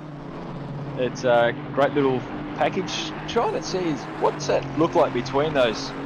The headlights there, is it supposed to be nostrils or an eye? What do you reckon that is, in the orange there between the headlights on that Aston? What do you reckon is, Cam? Looks like maybe 2 dragon heads. Dragon heads? You've got it on the rear arches as well. It's all looks like a side profile. I'm guessing yep. Something, or yeah. You know, if you've got, you know, maybe in certain circumstances your year 3 geography teacher as a dragon. You know, some teachers that had to. Yes, it is. Yeah, look at you, Cam. Wait. You know, what happened there? Oh, he was way too excited there. Gibbons under brakes, and I think Scannon saw that one coming from a mile away. He's going, right, hey, you want to try and smoke your brakes? Go for it. I'll let you go straight past and off the other side. No worries at all. Coming in. Brooke and Samuel as well coming into the box. I was going to say, like, those guys have been doing exceptionally well, staying right up the grid, and but obviously had yet to do their stops. They've gone into pretty much nearly 70 minutes on their tanks of fuel. There we go. Thank you, Glen. Yeah, definitely a couple of dragons. Maybe a lion or a dragon. Lion or something. Yeah, I'd go with a lion, mate. I reckon there was a couple on the side profile there too. Absolutely. And Team Supremacy. I was going to say that maybe the team name might shed light, but not really. Team Supremacy. Down in, you know, yeah, you name like that, you should be right up at the front. P8, not good enough. No. Anything is in the fight, you know, at this part of the race, but yes, Scanlon doing a decent job out there, along with his good first stint from Blair as well. They were pretty much hanging on to that top 7. They did box actually quite early now, I think about it. They boxed earlier than Sonikas, so I wonder how their tires are probably not going to be feeling too great that far into this race. As we can see up over Neil Hines, soon to be in the box with commentary. Neil Hines, not this hour, but we should be here for the final hour. As we're meant to also be joined in the box by Marino Ellis. Hopefully he's not too far along. As you know, I can hear Brad's taxi waiting for him outside. Yes, I'm getting very, very close to having to head off here, guys. He's honking. Beep beep. pretty much honking and knocking on the front door. So. Oh, I see why Cook had to drive the Honda. Chris Taylor's in it. That makes sense. Chris Taylor likes suddenly like the Honda, even though you know like such a thing. I need to stop Honda hate. I drove one race. It was awful. It's the worst race I've ever done in the league. It was, and it wasn't even like because of an incident. It was just awful to drive. Anyway. Well, on that note, on the Honda hate, I'll I'll leave you guys with that, and I know that you will be joined very shortly by which one of the Hines was it? Yeah, one of them. Brino should be. Brino, that's right. He's should not be too far off at all, I don't think. So I'll keep you company, Cam. All good. Yeah. So In the warm hands of old Glen. At the Glen. Yeah. I'll be okay. alright. Get going, Brad. Yes. I can hear the Thanks, snoring guys. in the background from the taxi. Bye bye. Copy, guys. See ya. Take care. So, right. how you feeling, Cam? After hour one of potentially three. Hour one. I have to admit, I always try to prepare for these types of things. I try to think of other stuff on the side to kind of talk about and stuff like that. I'm glad that I don't really have to use them because the on-track fighting there's always something to watch. There's, yeah, as I said, whether it's been Pro, Silver, Pro-Am, there's always been a lot to watch. There's always a lot going on, and I'm not gonna lie, like the turnout for this race has actually been so much better than I expected it to be. So I think some of us, I think it's fair to say we were a little concerned. There was a few pushes out there, a few pings, but it's been a very good turnout in the grand scheme of things. Yeah, I think after Bathurst, everybody was pretty wiped out for a week and didn't really want to think of committing to another series for a few days. But now that we've got through that, and we've certainly had an excellent turnout. We've had about 38 teams all in all. We had a couple pull out at the last minute because we were up around the 40 mark. But yeah, life gets in the way sometimes, and some teams can't quite make it to the start line. But yes, it's been a good turnout, and we've got some classy drivers out there, which is great. Absolutely. I've seen the track temp has dropped from 31 at the start down to 27, so I'm interested to see how that affects some cars more than others, whether it's some are maybe using the most. Probably the GTR probably likes things being a bit cooler, although it doesn't really help in the grand scheme because it'll just chew through those tires regardless. It doesn't know how to, you know, it's a bit like it's kids. It's a bit like a kid with a bag full of lollies. It'll just it won't pace themselves at all. But you can see Sadiq is starting to come right at all of it in the GTR. And you will see how they'll get this one done. Whether it'll be a bit like Chris saying, whether it'll be actually a bit like Zachary Smith, who was stuck behind the BMW for many laps. I'm sure the McLaren has probably got not much of an answer to that GTR come this first sector. Yeah, but as we saw when in the first stint, that GTR is not as strong in the middle sectors of the track in those slower corners. So I think Absolutely not. That's where it gives McLaren a chance to get back on its tail again. Yeah, and I think regardless of what car you're driving, one sort of being out of line, one misstep through the inner loop, the bus stop, as a lot of people coin it as, can be all it takes as well, as we saw with Chris Sang and Chris Curley at the start of the race. It only takes that one mistake. It's very, very easy to do. But yeah, when the GTR can, it struggles in the slow corners, but it can get the traction down. As that's very wide from John Sneakers. That could be a warning if he has improved on his Delta. It's really, really close now. And same with Kai Rooney on the back of Wong as well. And yes, it does appear that the livery of the Sneakers brothers is a sort of a Snickers homage, which kind of explains the brown. Obviously, yes, Snickers. It was a good run. Gotcha. Just showing the nose a little bit, keeping it there. Whereas I think he says like hungry grabber Sneakers. As funny as the Sneakers brothers can be. Well, we all know Peach loves a pun. Yes. As ever, yeah. I'm still convinced he killed the servers, so he didn't have to commentate with me on Wednesday.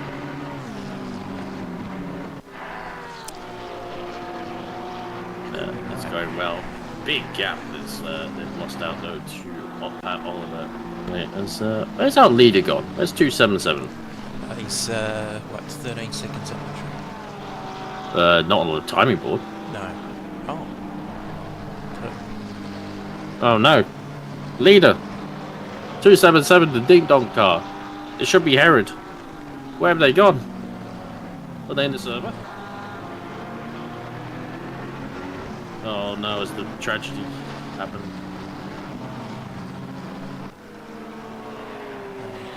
Not in the server. Oh no. We've lost the ding dong car. Hopefully that's just a single disconnect. Well, hope. No hope at all, but hoping that's an isolated issue to say the least. Let's see anything on the chats. Anyone be on the lookout for? It's pretty hard to miss the delivery of the Dingo car, but this means this is now. Oh, looks like Herod back in the server. Looks like he's got back into the server, but obviously in the pits, and is unfortunately falling down the timing board. So that's looks like a disconnect for 277, and. Be a rejoin. I think they might have fallen off the lead lap, to say the least. But hopefully they get back out there. But this means this is now the fight for the lead between 818 and 191, the Sneakers car versus the Alpha Venturi Pizzeria car, if I recall the team name. And that's really spiced things up a bit. No discredit to Keeley, like they already had quite a big gap for the lead, but now it's all spiced up and it's all fight for the lead again. Real sorry out there to the Dig Dog car, as they did pretty much nothing wrong in that first stint. They executed it perfectly. Yes, not good at all. So that seemed to be a one-off, which is not a positive, obviously, for Chris and Matty Herod, but at least we're not currently seeing the issues we saw during the week. I think like many of us will probably don't want to hear the word disconnect or server for the rest of the year after things lately. But we strive on, and it's what we do what we can do. Obviously, make sure we're going well. Yes, you can see they're back in the car. Showing us Chris Cooley, but Marvin Herod on the time board. We're not sure who that's going to be, but it looks like they're rolling to come back out. I think that might be Cooley. So the clock on. There's Sneakers has gone ahead. John Sneakers has gone ahead of Pat Herod. Pat who? I think it's Pat Oliver. It should be. But yes, I dare say a bad run probably from the GTR and a clean run from Sneakers, but he's going to have to watch it. Oh, as Pat Oliver's going to catch him in the wrong spot, and oh, that's so close to the rear bumper of Sneakers. It would have had to lift at the very, very least, and that might be the saving grace for Sneakers. The GTR caught him too early, as Kyron is looking to make a move on Wong, but doesn't make it clean. Wong breaks very deep though, but does get it stopped in time, as Sneakers takes the lead now through the sweeping right-hander and will leap away to lose the GTR from any sort of toe that he can give it. all change here at the front. It's very different from the first hour. Different drivers, different names, different positions, but still a very close battle is what we'd like to see.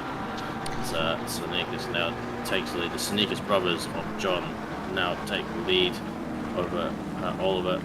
See how Wong can climb up to the was a sort of a wide run there from Pat Oliver, and Wong ducks to the inside. He's got a nose in. His space has been given, but whether it was entitled to it and only just enough was left. There's a sideways exit from Oliver as well. It's really got to compromise his whole run through these last few corners.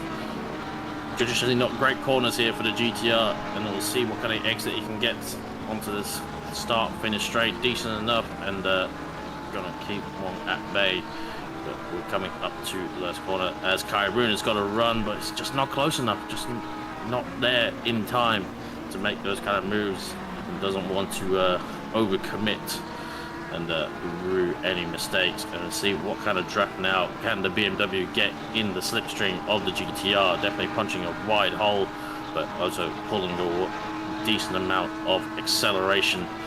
As also Kyrune looks to get a double draft, but whether it's going to be enough in the McLaren, he's kind of just there. Yeah, as I said, he's just getting there a bit too late, and that's just unfortunate, as Wong does get very good runs through the bus stop. And it's a little bit wide from Oliver as they go past a yellow flag car, and it is a bit wide, and Wong is going to be outside. There's a little bit of a touch. He's going to be on the outside line, but he brakes very, very late, carries the speed, and he's going to hold it around the outside. He's done exceptionally well. Well done. And he's going to get past the ANZ CRL car into the turn 9, the toe corner, and is past the AVR GTR, to say the least. That was an excellent overtake. Best of the race so far. But he's going to be under threat from the acceleration from the GTR coming down this mini back straight. Covers the inside line and leaves Pat Oliver. Oh, there's a little bit of a bump and rub. A little bit, but frankly, nothing more than that. And covers the inside now line for the next car. It's going to leave the door open for Kyrune. And Kyrune's on the inside. There is a little touch. And he stays up the inside. Oh, it's going to lose out a little bit on the exit. And that's the tuck back in. Wow. Amazing set of battling for these last few corners, as Kyrune now eyes up the GTR.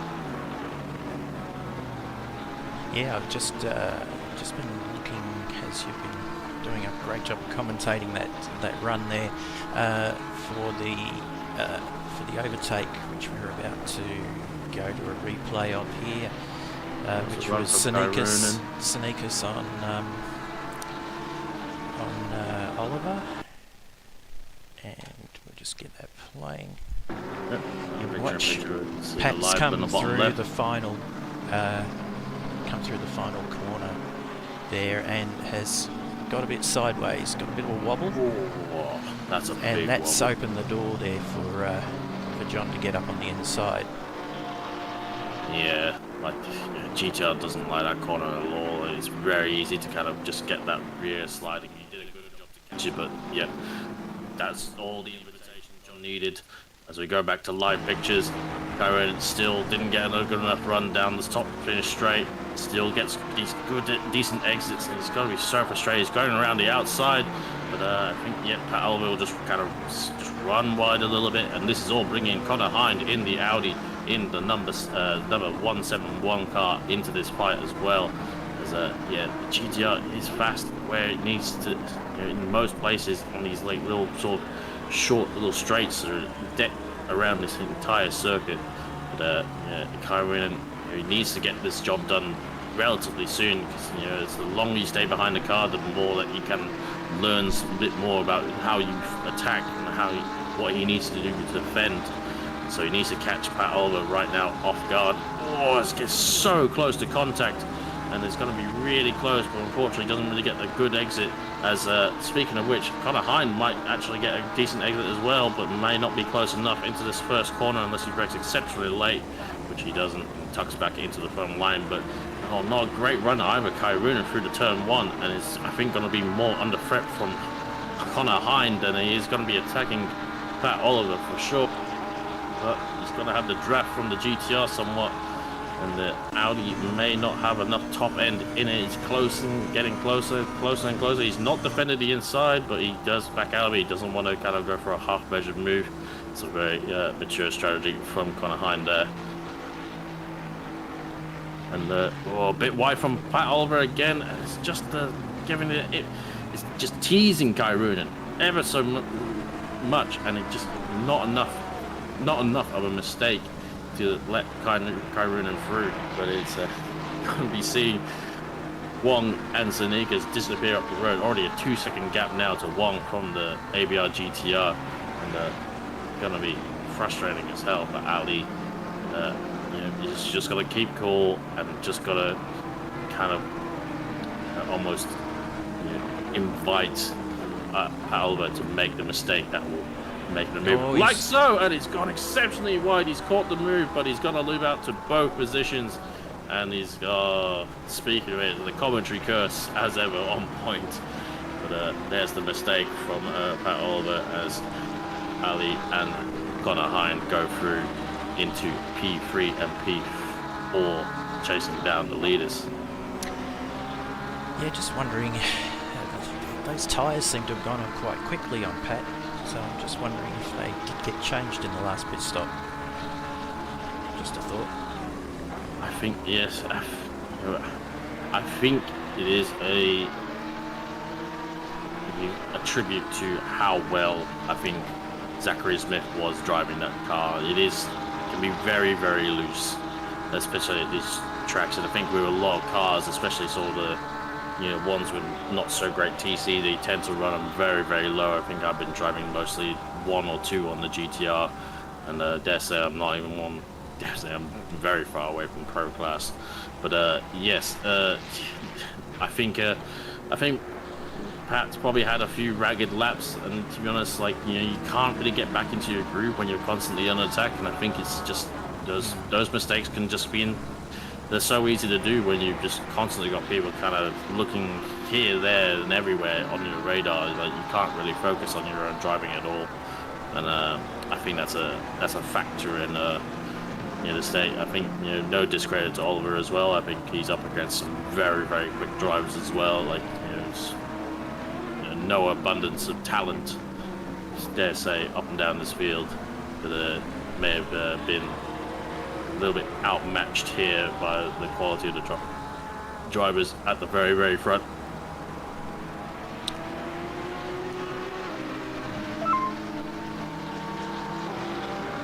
So we know Chris Cooley's back, because he's obviously just doing the fastest laps now. Probably driving a bit grumpily as well. Yes.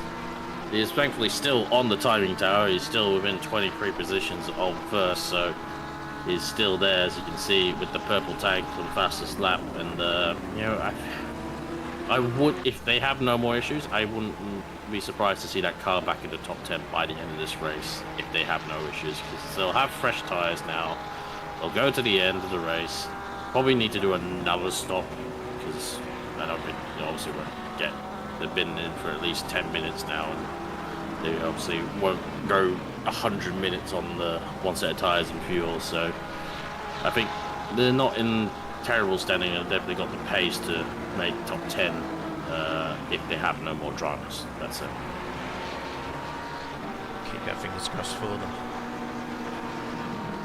Absolutely, but they have definitely spiced up the front battle for sure, and now it is for the lead. We have car 27 stopped at the bus stop at the inner loop. So it looks like they got going again, but it's Phil Slade, the KA Motorsports 27 car in the only cams.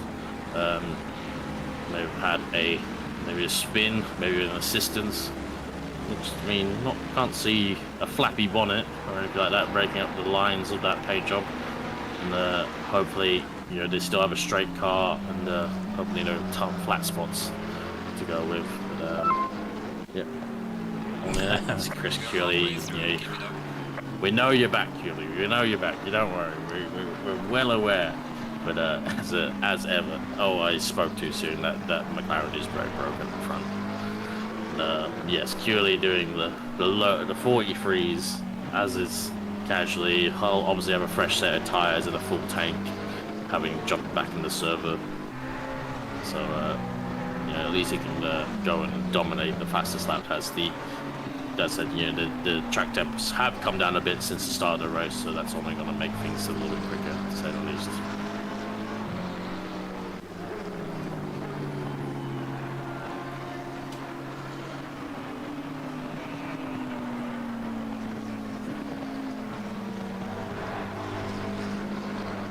Wind.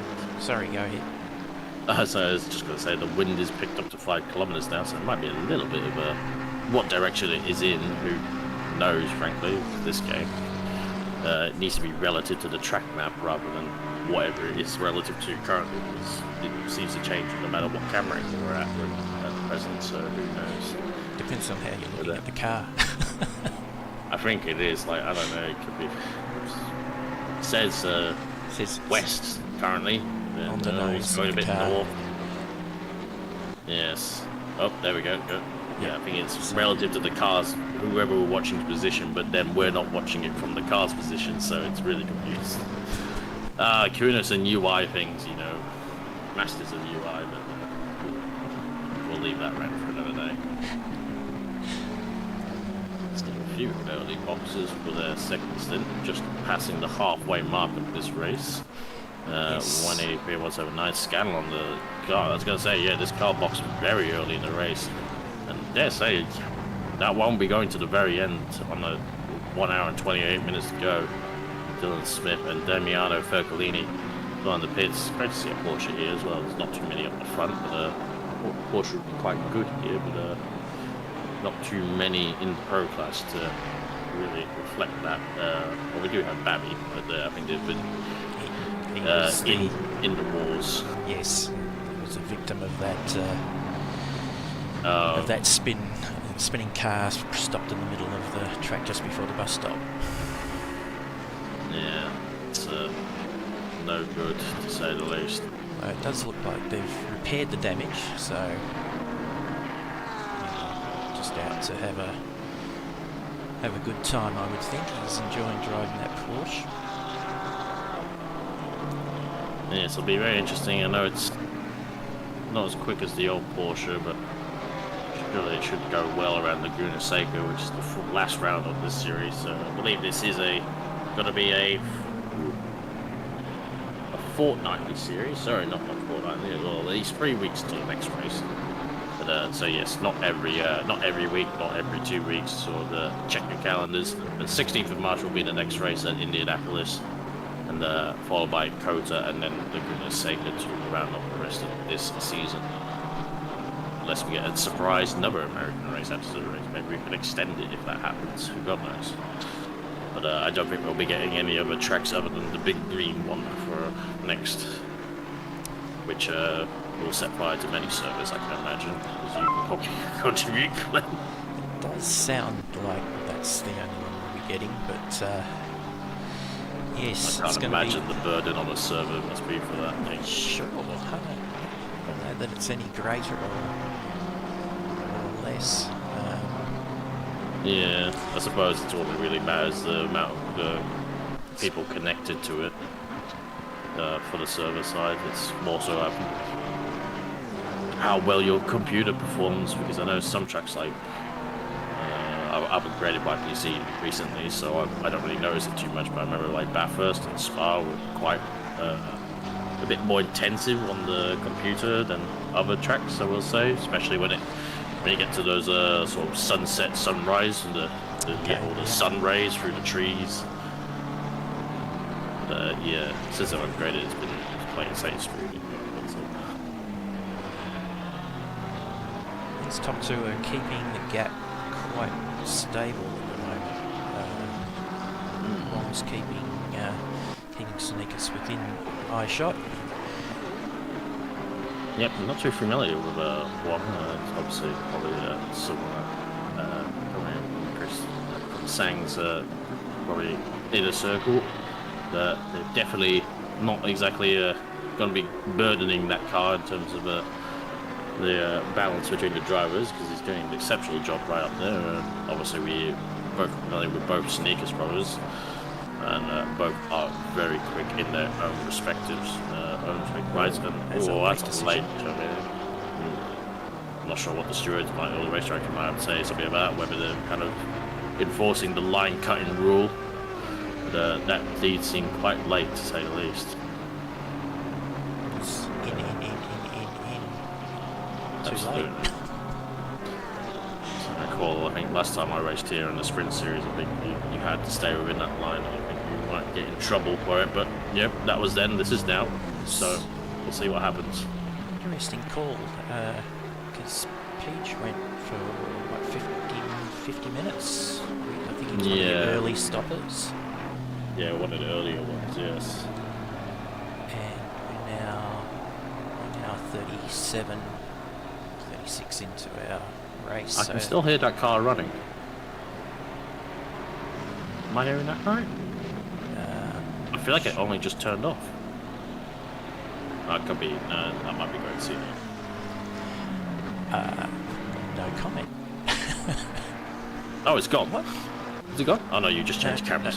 Bring me out for a second. I was just making sure you were still awake. There we go. No, I thought I could hear the the car idling in the background, but it may have been another car in the pits. But John Pierre has now jumped back in. But yeah, they're really not extending their fuel stops, to say the least, are they? Yes, interesting.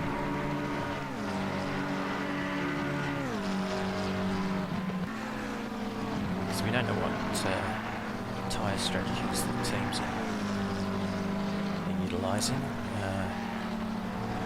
But yeah, that was just a 40-minute stint.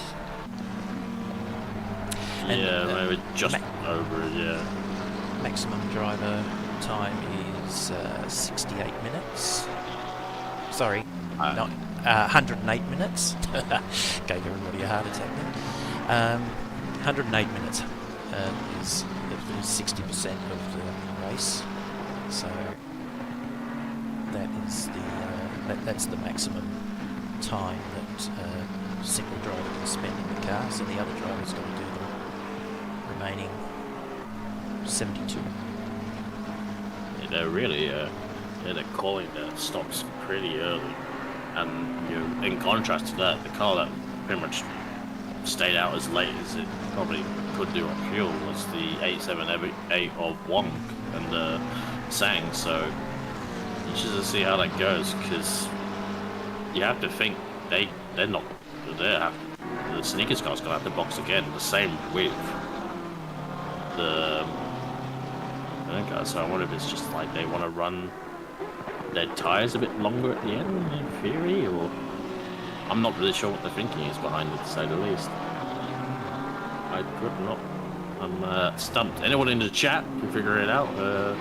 Do elaborate. I think we've got more people racing here than we usually do. Like, I think, yeah, anyone who is available is pretty much driving tonight, which is probably why we're down a commentator. But oh well, we'll make do. But it is Saturday night. We appreciate a lot of people. It's probably a busy night for many people. Whether they're going out, whether they're just on, I don't know, parent duty as well. We appreciate everyone who's out here and racing. Those who are giving up their time to run the race as well. We appreciate you all. And, yes, Do people do other things apart from racing? Cam, is that? Yeah, Is that a thing? apparently a thing. Apparently it's a thing. Well, if you're racing, you can't argue on Discord, so I suppose that's a thing as well. It's true. Dear. No, not that I really get up too much on Saturday nights. I'll be either doing this or I'll be in the same seat regardless. Put it that way. It's just whether I'm playing something else or watching something else. I was just trying to think back to Sang's first stint. We know that he extended for as Went long for as he could. just about to an hour 10. It would have been an hour 10 because of the drive limit time. No, there's no. He was not far off. There's no stint timer, so you can drive. Oh, is it? No, the stint timer is is not set. It's the actual overall driver time is the only limitation. Oh, that's why I meant, like, you would have been able to go further, the driver. Oh, I see. I get it. Yeah, sorry, I've got myself confused. It's already been a long day for me anyway. That's alright. Oh, it's alright, the pros get it wrong sometimes, so I'm well off. So yeah, interesting. Ooh, I think I saw that the Audi Octane just pop in the box. I think he did. Yep. Yeah, I'd be very interested to see how far one can go in the BMW relative to everyone else that's kind of boxing around now. Brad Cook back out in the Pertec Honda. I'm not gonna lie, I always knew about Pertec supercars along with many brands, but I never actually knew what they were all about. I think I've seen a better electrical about once in my whole life living in Australia. But I know them only because, to be honest, I knew them before I even came to Australia because I had the V8 Supercars video game on the original Xbox, which was Tokyo Race Driver, I believe, in outside of Australia. Right. But I had the So it was the 888 better electrical car, wasn't it, at the time? Chris Craig Lowndes? I guess so. I said, like, I only knew it from the game. I just remember I didn't know the names or the numbers back then. But I remember, I think that game was old enough. It was the maybe I can't remember if I played the second because I think there was 2 of those games. But it did have what's it, the AU Falcon, like the sort of white and green one, the Oz email. Oh yes, Someone will get yes. Oz email, so it was like white and green. Gosh, that's going back a while. That's good, yeah. It's got to say it's quite a lot of time. Well, put it this way, I remember Oran Park was in the game, which is long since dead. I think my first email address was an Oz email address. It was on dial-up. I had a Big Pong email. I'm pretty sure our Big Pong long dead as well, been assimilated into another company. Yeah, they came, well, yeah, Telstra. Oh, there's a problem. Oh, that's a scare and a half for Brett That is a Cook. big scare, that is a big scare, that's Isaac. It should be able to get going again. It's not the vortex. It's got a gap. Go, go, go, go, go. Yep. Good teamwork, letting him know when there was a gap. Yeah. Wasn't sure, didn't catch really the start of that. We just saw him kind of spinning with it. It's a tricky corner, that last corner, because it is banked in the turn, but I found myself kind of clipping that in the grass on the entry sometimes, because you kind of sway the car all the way to the left from the previous corner. Yeah. I usually kind of overcommit sometimes. Yes. Hopefully Price Davis can avoid another spin for a while as we welcome someone to the box. They may not be ready to talk right now, but I believe that is Neil Hines. Hines, 57 varieties. That's it, I'm spaghetti and baked beans all in one. Welcome everyone, hope you're enjoying this race. Thanks for the intro too, Cameron. No worries, all good. Thank you. Good to see you, Neil. Yeah, it's good. How was your stint? Geez, we had a very good stint for ourselves in the car 116. You survived the first few I laps. survived. I nearly avoided. I think I got a car into the back of me when we were avoiding, but other than that, we've got through pretty unscathed, so I was pretty happy with that. But unfortunately, after I got up to as far as 21st, I think I gave the car to Michael, who's driving the car now. He's on the screen. And unfortunately, he got involved with a little bit of incident at the bus stop, forgetting that his tyres weren't quite up to pressure. And and put it in the wall. But anyway, we move on and see how we go. Oh, well, they're still going. Yeah. And you're still up there, like, on the pointy end of the AM series, the AM class, as Kyrunic goes through. I imagine Kyrunic will be giving his car to Faha after this stint, so he's pretty much done the start and the second stint. It's pretty much most of the second hour at this rate. Yeah, it's with the minimum time of, I think it's about 72 minutes that one of the drivers need to at least complete, opens up for a bit of strategy, which is pretty exciting. So yeah. So you'll be So heading back I'm into done. the car. You're done. no, I'm completely done. I just look at the background there. We've got this orange car as well. So I think they must be having some problems because just before I came into the comms No, box, missed it. he had a pause. Yeah. Not sure what the contact was after. It looked like they were going slow up the side of the track, and the contact from the yellow Ferrari, which I believe is 960, the C Dale car. Oh dear, not what we like to see. Yeah, not too sure what happened there, but anyway, so yeah, we were fighting for second in class, and we're a little bit behind, but we'll see what happens with the pit stops. But geez, it's been a cracking race. The leaders, wow, they do come through at a rate of knots. Yes, let's just say, yes, the racing line is really quick, and as soon as you have to deviate from it at any part of this track, it just feels like you're going backwards, to say the least. Yeah, a lot of marbles, a lot of pickup, but yeah, so Cooley here though. Actually, we're looking at Dale, sorry, Dale. Cooley with the fastest lap, sorry, in the Aston as well. So there you go, he's showing us up in the Aston, that's for sure. That's quite a late jump out of the way. Oh, I got that earlier, but yes, Cooley plugging away. Unfortunately, suffered a disconnect when his teammate was in the car. Still plugging away, only 7 seconds away from Holmes in the 420 McLaren. And dare say that 7 seconds will be dropping very quickly, as he's probably going to be just at the roads at least. But yes, how is the Aston Martin around here? Is it's nice, stable, fast, scary, dangerous? Bit of everything. All of that, yeah. No, it's we're still trying to learn the car a little bit with the understeer, but we sort of dialed it out a little bit in our practice, so it's a lot better than what we experienced to start off with. There's my car 16, another one of our Team ANZ cars getting a penalty for ignoring the blue flag. So a little bit more training from ourselves for our drivers. So not even been in the booth 5 minutes, already cursing your team. I know, it's not good, is it? But anyway, the blue flag rules, a lot of our teammates are understanding it, getting there with a little bit of training, so it's all improving as we go, but obviously just caught out there for him. But as Karudin comes into the pits now, out of position 2, so where's he as far as away from Oliver? So Oliver in the Nissan up in 3rd position as well, Cameron, so you'd be happy about that. Up into 2nd now.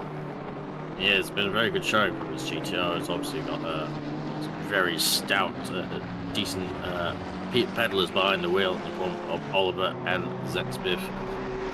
Was right up there in the hunt, almost was leading for a good portion after the disconnect from the 277 car.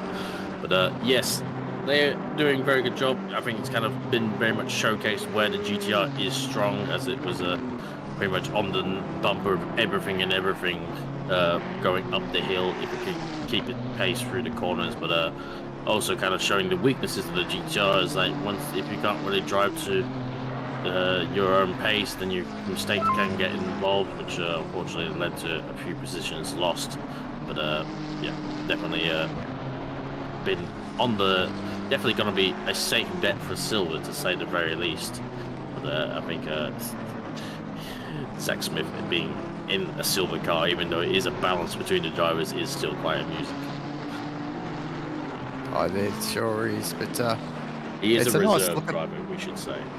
Yeah, So the Alpha Venturi team is obviously got their colours out here on that Nissan as well, which looks very nice. It's come to get too used to those colours here at OOR. Yes, a GTR with light green on the right. With green and blue on it is maybe something I inherently copied, although they didn't have a GTR at the time, so they can't claim that. But I did notice on my livery submissions on the showcase for Sprint Rigs, I do have a GTR which does have that sort of blue and green sort of twin split down the centre, and I think Brian Green and all that were reacting with AVR emotes on it. So as he can probably put towards figure out the similarities. It wasn't, it wasn't intentional, lads. But you could call it a tribute if you want. Yeah, nice one. It's, I'm just looking through the order here now as I'm just getting settled in the comms block. I see Cookie in the Honda up in 14th. They're doing a good job representing the other Japanese make out there. And yeah, so that's good to see the Honda. We don't see too much of the Honda these days. You can praise the Honda all you want, because I've definitely been doing the opposite.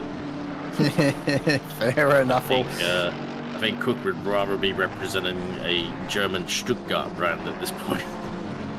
As he Probably, normally but, does.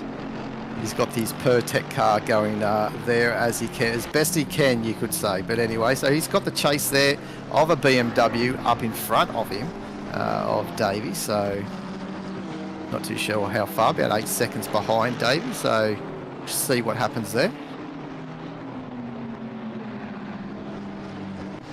And Nigel Leminen in the chat on YouTube saying that a couple of rookies giving it a go. They sure are, with McAdam in the Aston Martin up in 15th position, mixing it with some of the silvers and the Pro-Ams up there. It is great to see a lot of people not being shying away too much from anyone is welcome, anyone's welcome to drive, but no one gets better by not racing, put it that way. And great to see a lot of AMs, silvers and Pro-Ams. As I said at the start of the broadcast, it kind of feels like normally sometimes the amount of pro entries sometimes we get, or silvers kind of dominate most of the timing boards, but it's great to see a lot of everyone sort of else, or the other classes, kind of making up the most of this field, I feel. Oh, it's a good community spirit, isn't it? A good community feel with it amongst here. So it's great to see that mixture. And yeah, definitely a bit of patience sometimes from the pro drivers to accept that some of the AMs are in this race. But I think, in all honesty, I think the pros give a good lot of patience for us to learn. So credit to those guys, and also credit to the AM drivers to listen and heed the advice from all the tips that we do get along our way. I think this track is a bit of a sort of I think for the most part there is decent amount of areas for people to jump out of the way. I think there's a few areas where it is a bit sketchy, but I think it's quite easy to jump out of the way. There's definitely sort of the track is all predominated by these sort of mini straights between all the corners. Probably because they've got enough land size that they could probably not have I think I'm used to the sort of British tracks where you pretty much got the tiniest piece of land, you've got to try and make something out of it, a bit like a ski electric set, so it's all full of predominantly corners. Whereas I think in America and Australia, a lot of the tracks, hence why the V8 was so popular in both of these countries, because it's mainly dominated by these sort of straights. Not all of them super long, but enough for it to, I think in cases where to showcase why the GTR is probably quite strong at this track, to say the very least. So definitely seen some very good times out of some GTR drivers here, and me not being one of them. I wouldn't be selling yourself too short there at all, Cameron. I've seen how you drive there in the sprint series, and you do a fairly good job out there. So, but anyway, Michael Evans is my teammate again, copping on the cameras, which is doing a good job. But geez, our car looks a little bit beaten up, doesn't it? Yeah, you're not meant to looking after that, have you? Never take care of your things. Look, I honestly will say I gave the toy back nice and clean. What's the CRL? It's ANZ CRL. I didn't mean to ask. It's Oz New Zealand Combined Racing League. But we mainly run on AMS2. So the other title, you can say. Yeah, fair enough. That's all right. You just can't mention the one that starts with I. I don't know what that one is actually. Well, yes. Open your wallet and find out what it is. Yes. They own you, don't they? Yes.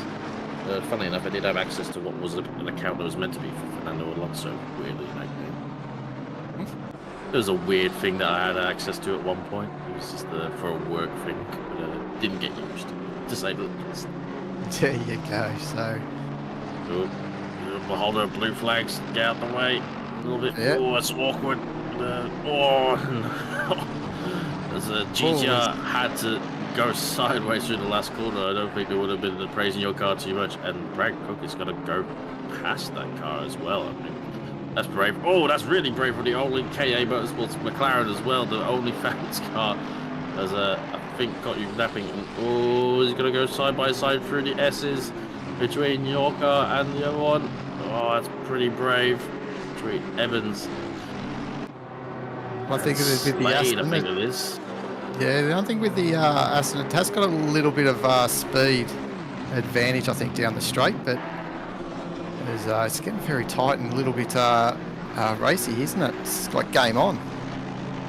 Yeah, it's like, as I said, like the field is a bit spaced out, but there's still all these little clusters for people to fight with, and got chopped off a bit nose by the Austin Competitors Mercedes. A little bit there, but hopefully no harm, no foul.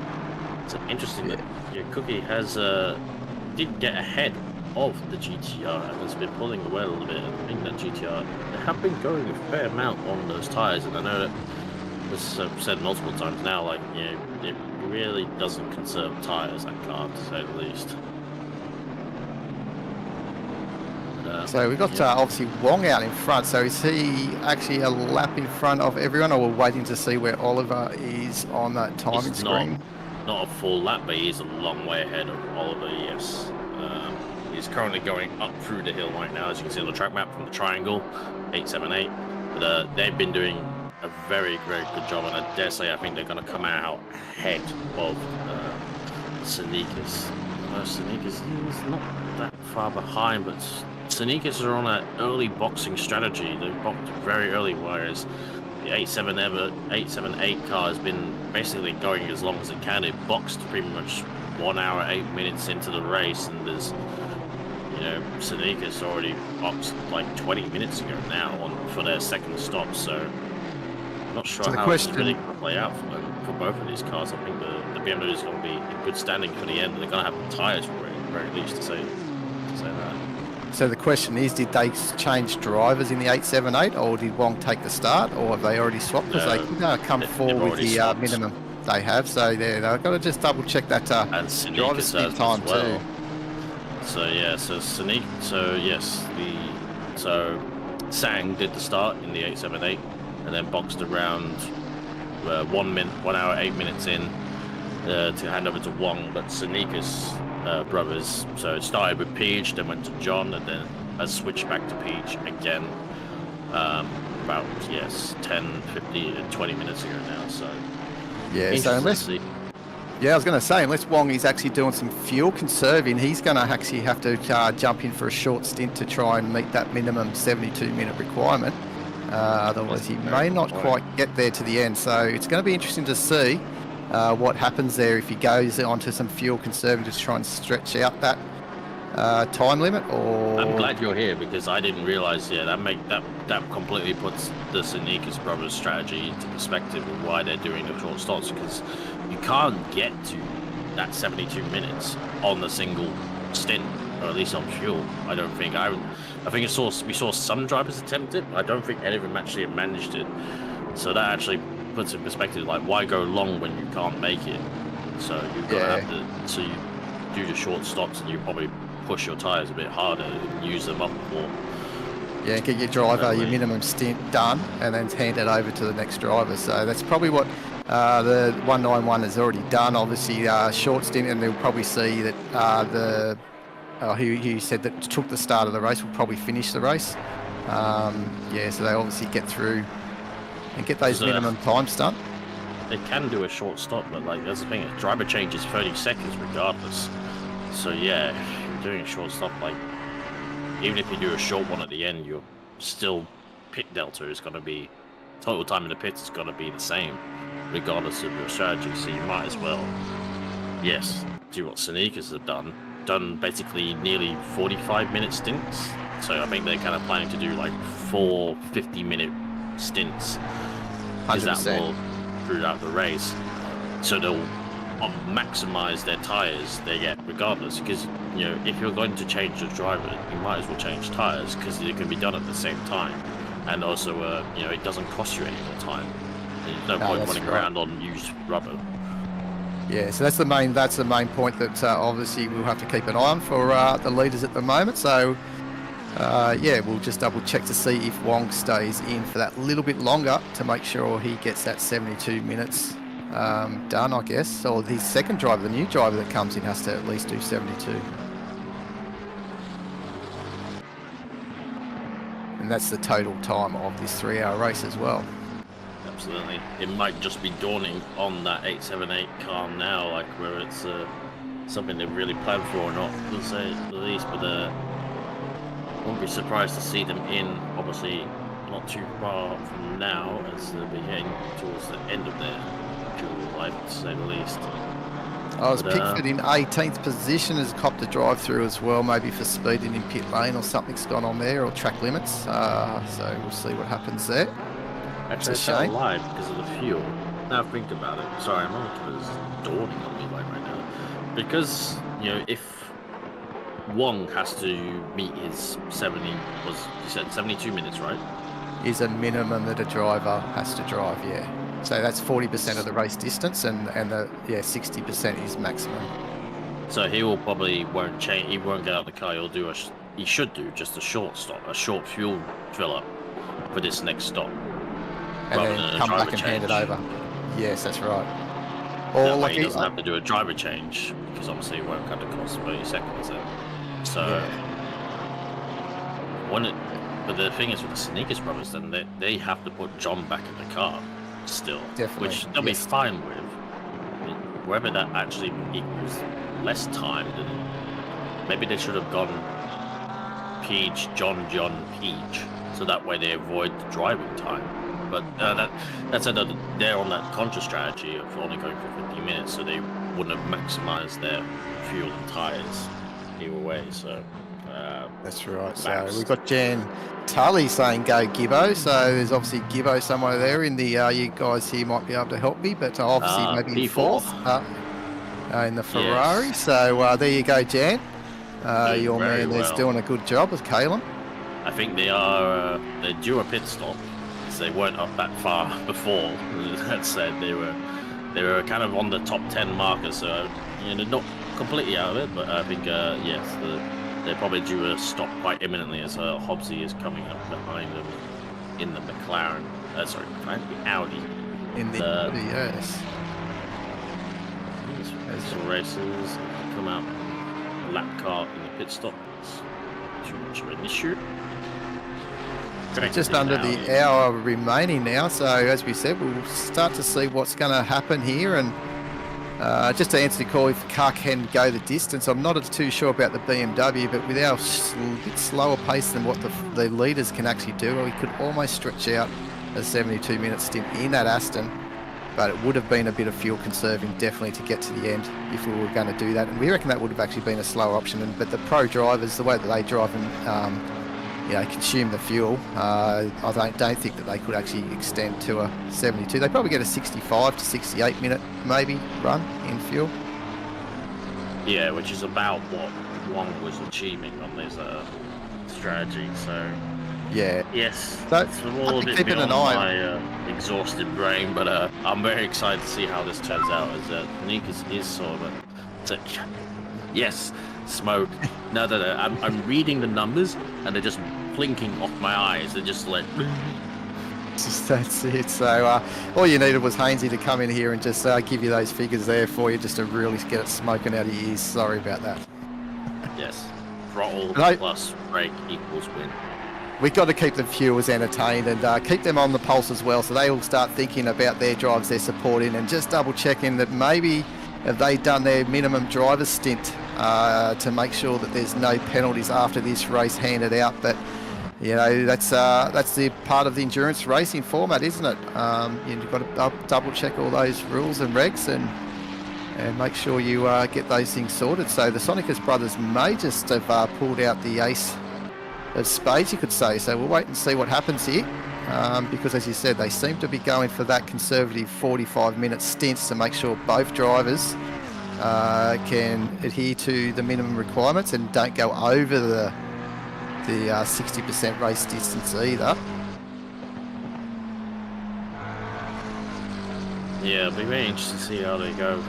This car started in, for the first part of the race, was kind of sitting in that P4, P5 position, kind of stuck a little bit behind the Audi, but obviously Hobbsy was kind of, it was interesting to see like both cars were sort of stronger in parts of the circuit, kind of different parts of the circuits in comparison to each other. And I think the Audi just has the legs of the straight line, so yeah, the McLaren, despite being quite slippery for the most part, I think he's definitely outgunned at some of these, in comparison to some of these other cars on the straights. I know they asked him very quick in the hands securely down the straight as well. Like, it's not much that car can't do, I will say, the Aston Martin. That's why I kind of disliked it from the early days. There you go. So we've obviously got Gibbo's grandmother. Obviously, was yelling out, supporting. It will be on the edge of her screen at the moment as she's just watching Hobbsy starting to get on the back here of Gibson in the 599 Ferrari, and he's got a nickname, the Hamster. So did you know that one, fellas? The Gibbo? I thought we already had a hamster in the form of Mark Bushell from Kovacs. We can't have two hamsters. Well, that's probably why he's Gibbo as well. So he's probably got two nicknames. But here he is. He's just trying to hold off. Team deathmatch, cage match. That's it. Superior one. We'll have to show that one on their screens as well, wouldn't we? It'll be a bloodbath, I reckon. Feathers. Pay-per-view. We'll make a mint of it. That'll be it. So here we go. Hobbsy, will he have a look? Hobbsy on Gibbo.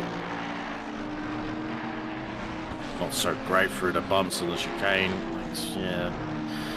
Ferrari definitely a bit more complacent. I think Hobbsy was a little bit offline, which didn't help things. But yeah, this is the problem when a lot of these drivers are boxing early. They find themselves in traffic, but traffic they can't just simply blue flag out the way. It is full position still, so really tricky to say the least. Yellow flag in the latter part of the track. 179. Oh, there's a few cars I think at the last corner. Oh dear, I hope everyone's navigated that properly. 66. 179. Oh yeah, that might be the Blair car. I did see that yellow dot stopped at that corner, so there might have been a trouble there. They were in this top 10. Oh, just behind, the car 14 has gone around. Sanction, I think it was. Perhaps. There he is. No, yep, you are right. Sanction, yes. The Sober King purple. Oh, are they beached? Partially. They're kind of weird up the angle, but nope, it looks like they've got an angle again. I think they were tapped. And there's a gap. There we go.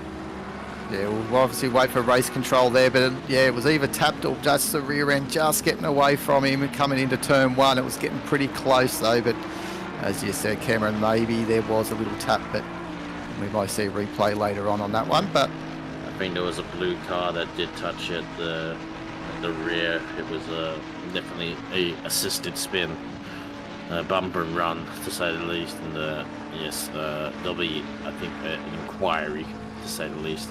As we're sitting now, as Hobbsy's looking at Gibbo all over the back, like, he's got to be frustrated because he knows he's not really fighting Gibbo full position because they've got they're due another imminent stop. But it's got to be too frustrating as well. I've seen a lot of cases of cars they get close coming up to the bus stop, to the inner loop, but just not there soon enough to say the least. That's Hopefully right. It doesn't take too much longer for Hobbsy to get past. So he's got Nissan on the roof of the Audi, just to probably annoy me. There we go. The fake Nissan. Yes. He's got a nice tight line. Oh, the rear end starting to step out on Hobbsy behind. He had a lot of opposite lock coming out of the heel part of the boot section here at Watkins Glen. And here we go. Here's a replay. Oh, it was Cookie. He was slow off the corner. Oh, he was having I think he was having a slide himself, but unfortunately then was forced into a spin, put it that way. And from Cookie, might get a penalty for that one, to say the least. Yes. One for the stewards. Oh dear, oh dear, oh dear. Yeah, one See for them what to run. raise a cup of tea and discuss over that one, over a Leamington or something. And 50 minutes remaining. Who's going to win this battle? You're saying that Gibbo's still got to have a pit, did you say? He should be due, but I think Hobbsy might due for one as well, because I feel like He's got a run. He's got a good run. He's got the inside. Gibbo hasn't defended, and the breaks later. Just gets it stopped in time on the second part of those curbs, and has finally gone past. But yeah, I feel like Hobbsy's been out for a while since his last stop, so they might be due to do another stop as well. So we'll have to see. Unfortunately, not able to obviously kind of determine when the last pit stops were, because it's kind of a little bit all over the place right now. But yes, I know I could be wrong. I could be completely wrong with 599. They may have just quietly made their way up throughout the grid through the last few stints, because they were just getting into the top 10 come the end of the first hour, after starting down a little bit further down in after sort of a mismatched qualifying. But they've definitely had pace in that Ferrari, paired with Jamie Conboy, as I mentioned before, back in the car. Great to see him racing again. Yeah, good to see some of these drivers back in it again. And hopefully Cookie doesn't get a penalty, because he's got himself up into that top 10 in that Honda as well. And we'll obviously wait to see what eventuates with that. At the expense of another guy in the top 10, though, that's the thing, yes. Yeah, exactly. So it's going to be a tough one, but he got himself in front of the BMW as well, so of Davey. So let's just see what happens there, as we're looking at Marco Wong, the leader of this race, with 48 minutes remaining. And he's got a healthy margin, but questions are about their minimum driver's stint, if they are meeting those requirements. So could get a little bit tight if they don't start to think about pitting shortly or extending. I think I've lost my train of thought there. Well, you're saying that Wong is actually the second driver that's jumped in. He didn't take the start of the race. No, so yeah, Sang did the start. And, Sang. Was leading for a good part of it, but unfortunately fell victim to the speed of Cooley in the Aston Martin. After a few tussles, was passed. And kind of didn't really have the pace, and I think he was even passed by Zachary Smith in the GTR AVR car at the time during that first stint. But obviously, the grid has definitely changed up quite a significant amount since then. But yeah, Marco Wong's done a very good job in this second stint. Their car came out a little bit behind things. They were behind Sneakers and also behind the ABR GTR, but they've kind of quietly gotten themselves to the lead and just been putting in the pace ever since as well. So Yeah, Chris just Sang it's already good to not know. quick enough. Like, he's still pace is right there as well for Wong, so no weakness in those changes. Yeah, so Sonicus has just gone over the start-finish line, so that's the gap that he's got. He's got over half a track lead on second position, and not too sure if we can do this, as Corey Sweet has just asked if the producer can actually bring a stint time up for the first few cars. Is that possible at all, just to see maybe how long these drivers have actually been driving for, so we can actually see if they're making the required minimum time at all. But I'm not too sure if we can do that, but if they can, Corey, I'm sure that may pop up sometime a little bit later. Yeah, unfortunately we don't have visibility of that. That would be great to have, but no, we don't have that. So yeah, unfortunately we don't have that one. There's a few of them out there. It'd be good if we could have. There's a few more cars are coming into the pits. Gibbo is in the pit, so there you go. You're right on that one. He's had to do that stop. And it's only a short one, so I think that's maybe just to make sure they cover off that minimum driver stint there, Cameron. Was only there for a short time. So probably just enough fuel to get going so he can get to that 72 minutes at least, or whatever they've got planned, and then hand that car back over to the lead driver. The people are just saying that we should be able to see this stint timer from viewing the race logic from the onboards. I'm not sure if that's actually client or service side though. I've never really looked at it from non-main client side. So I know the race logic boxes do show the stint timers, but I'm not sure if they show it from the spectator camera. But we'll leave that one with a broadcaster. Yeah, I think only if it's selected, isn't it? So yeah, but yeah, definitely it would be interesting if that could come up in future times in the game as well, because it's obviously, I think it's a great little feature that OOR implemented here is having no actual, actual driving, actual stint time in a session, but actually having that at least one driver has to make at least 40% of the race distance. So that has really opened up a bit of strategy play here. Put it this way, Wong's been in the car for at least an hour now. So probably just under an hour, because as I said, Sang, when he brought that car in the first stint, it was about 1 hour and 8 minutes in. So yeah, definitely getting on for just over an hour now for that last, for the 878 sneakers. So they got into the car not too long ago. They're probably due to do their last stop not too far away from now. So it is a bit, hey, speaking of which, Wong has now come into the pits on that 75th lap.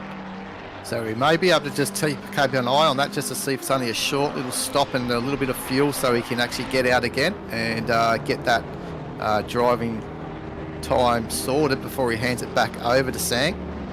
And they've got the first pit box as well. We've seen Sang, he's been absolutely tremendous in split red sprints, hasn't he? Just been killing it for this season. There's a car stops there on pit exit. Oh, now he's going. Yeah, it's the Samuel car. So you see, Zachary Smith is now back in the 818 GTR, the ABR GTR, so it'll be one to watch till the end. But should be also another car that has to, whether Pat Oliver's done his 72 minutes, we'll have to see as well. Obviously, the in-game stint timer won't always show what the current stint is. That's right, yes. Now, the Sneakers has come out ahead of Wong, so I feel like that was Chris Tanks back in the car, so that was a full stop for that car. So yeah, driver swap. Yep, driver swap and tyres. So hopefully they've got their timing right, but if you're thinking that he was only just on an hour, just over an hour for Wong, I'd say that he needs to get back in there for another at least 12 minutes. Maybe we'll find that Sang run hard for the next 30 minutes or so. Well, no more than 30 minutes, and he would have to hand it back into the hands of Wong to take it to the checker.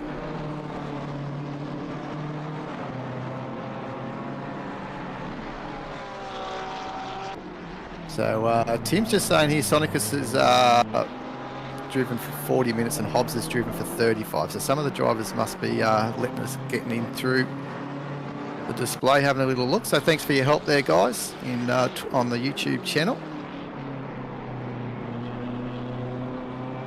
And we think Sonicus, that's what I believe Cameron was sort of saying. That's the 191, they've been splitting their stints up to around about that 45-minute mark and swapping drivers at that time. So we could imagine that maybe JP may be just coming in very shortly then. If he's been driving now for 40 minutes, he should be around in the pits probably in the next 2 laps or so, as Sang now on the charge to see if he can keep that handy lead that they will inherit once both the P1 and 2 cars make their scheduled stop. Yeah, I'll definitely be interested to see. Like, it's gonna be close somewhat, and Pete will have to give that car back to John, I imagine, to do the rest of his stint time as well, overall driving time as well. So it has really shaken up the sort of a procedure of this race, like what you can do. It does have a different element of strategy, even though it is confuzzled my brain. But that was to be smooth brain. Adds a little bit of excitement, and that's what we want here for a lot of endurance racing. just to have that in the back of the mind that people must make sure that they just cross the T, dot their I's. As Track will be getting a lot quicker. It's now down to 25 Celsius as the sun is dropping every minute further into this race, going on towards 5:30 PM in game time. yeah, those shadows are getting longer across the track, aren't they, Cameron? So yeah, definitely starting to cool down. Pace will start to get hotter. Lap times will get shorter. Can you see what lap Hobbsy does on this last stop? Because he looks like he's still sending it as ever. There's a 44.8, 3 tenths off his best lap. So yeah, this track is still very quick right now. And it's closing in actually on Senekas on the current pace. So I wonder if he's got a little bit more tyre life in it. It sounds like both of these guys, according to Tim, have been pretty much only in the cars for about 5-minute difference between the two. And there should be around the same amount of driving time left. So the question is, car 818 has been asked in the chat, will that be possible for maybe get that Nissan up into a P2 or even on the podium? They're looking pretty strong out there. Just depending on how they are with their pit cycle, but they're in contention, I'd say. To our understanding, Pat Oliver hasn't done it 72 minutes because it's only gone Smith, Pat Oliver, Smith now, and that's where we're up to with him. So they're going to have to pit Pat for... Oliver, I don't believe. Maybe they did do another stop on the Pat Oliver because they did drop back. They kind of been a little bit out of the sight line in terms of the leaders, so they may have snuck in a short stop, a short fuel stop, just so he can get across his to reset, to get enough fuel to do his 72 minutes all in one. I trust that's something they can do. I'm surprised more drivers haven't done that because I feel like I'm probably missing something because I feel like if it's possible, these drivers would have done it. They would have kept the driver in, do a short fuel stop, get their full 72 minutes done, and then put their change over again so they don't have to do a full 30-second driver stop. That's what I pretty much did with our car because I knew I wanted to come and enjoy your great company here, Cameron, in the commentary booth. So I knew that I needed to just get some. So I think I did about 78 minutes, I think, roughly. So Here Paige is we in. go. So we'll see if they're 191 going in to the change. box. You see 818 is going around the last corner and is definitely, I think, going to get ahead of this car. So I think it will be John once that car comes to the exit at the end of the pit lane, as 818 has already gone through as well. Earl Johnson getting a 10-second penalty for causing a collision on lap 73. Okay. Yes, okay, Smith up there, so... Yep, so John that's is the in the car margin. now. Yeah, that's the margin for the lead here. We've got, obviously, camera 2 of Sang. The effective race lead, I should say. We won't take it away from Hobbsy. He's currently leading in and outy, guys, here at Watkins Glen. How good is that? He has clawed his way and out of pit cycle, but he is actually leading this race at the moment. Definitely, it was a good pace throughout this whole race as that car. So yes, to our understanding, and I'm hoping we're not completely wrong. We are commentators, so we can always use that crutch. But yes, so Hobbsy's obviously got to do another stop to put Hine back in the car to do the last little bit of his driving time. So is Sang, because I don't think Wong has reached his maximum time. Sang will have definitely reached his time by now because he pretty much went to nearly 70 minutes on his first stint. And you have to remember Fahad, they're up there in P4, they're ahead of Senekas. I think they're first in the car. I think they may have to do a short stop as well because Karunan did the first 2 stints with the number 3 car. So depends if Fahad's done another stop. I don't think he'd be that far. He probably would have lost more time if that was the case. That's right. I believe Zach Smith also has to pit again to put Pat Oliver back in the car for that last little bit. I hoping we're not completely wrong. Because it's kind of defining the narrative right now.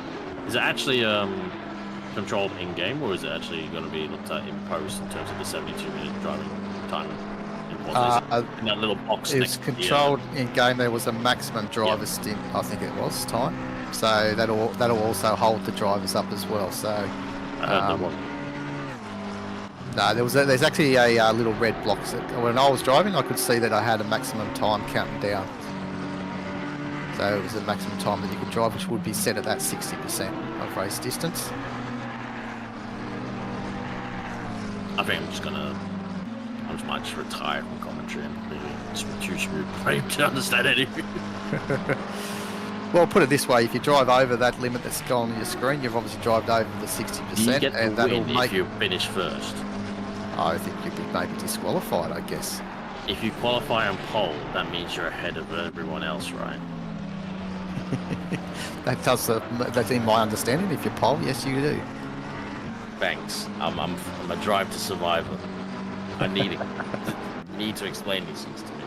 As you can see, Sonicus on those fresh tyres is rapidly closing in on Farhad, which kind of indicates where his tyres and where he is in terms of his overall stint timer as well. Obviously, John being a very quick operator. I'm not too familiar with Farhad, but I think I've seen him once or twice, and he's definitely not been slow. He's definitely been ahead of me in whatever races we have done together. But yes, I dare say John needs to probably lose as little time as possible behind this car. So obviously you can see how quickly he's closed in, and he doesn't need to lose any time behind him at all. So even getting quite close on this little back straight. Just going to tuck in, stay behind him, and probably get a nice slingshot down the main straight. It might be a bit too close, that said, at this current time.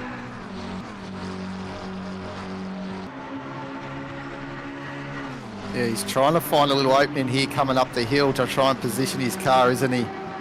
And he's going to pull up on the outside. Oh, this is going on. Touch.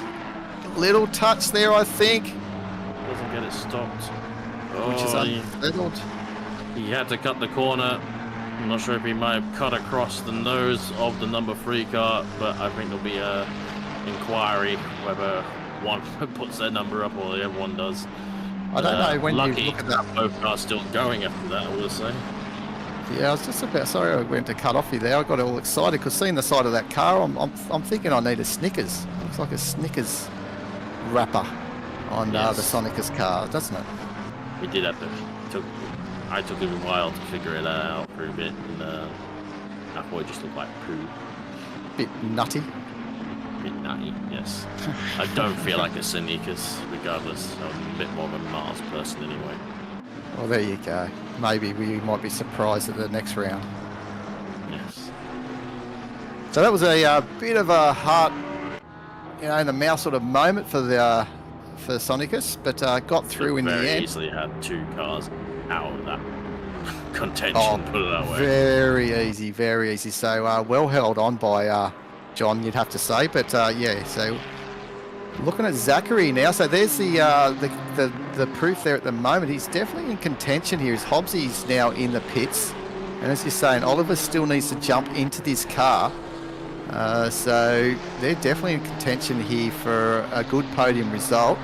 The lead of the race, we're not too sure, but obviously the fight for second between him and Sonicus is going to be pretty tight, I think.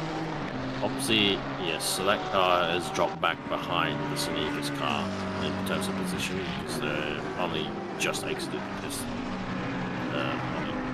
not too far away, long ago. So yeah, Sonicus is up back into 3rd position, but not too that far ahead actually of the 171.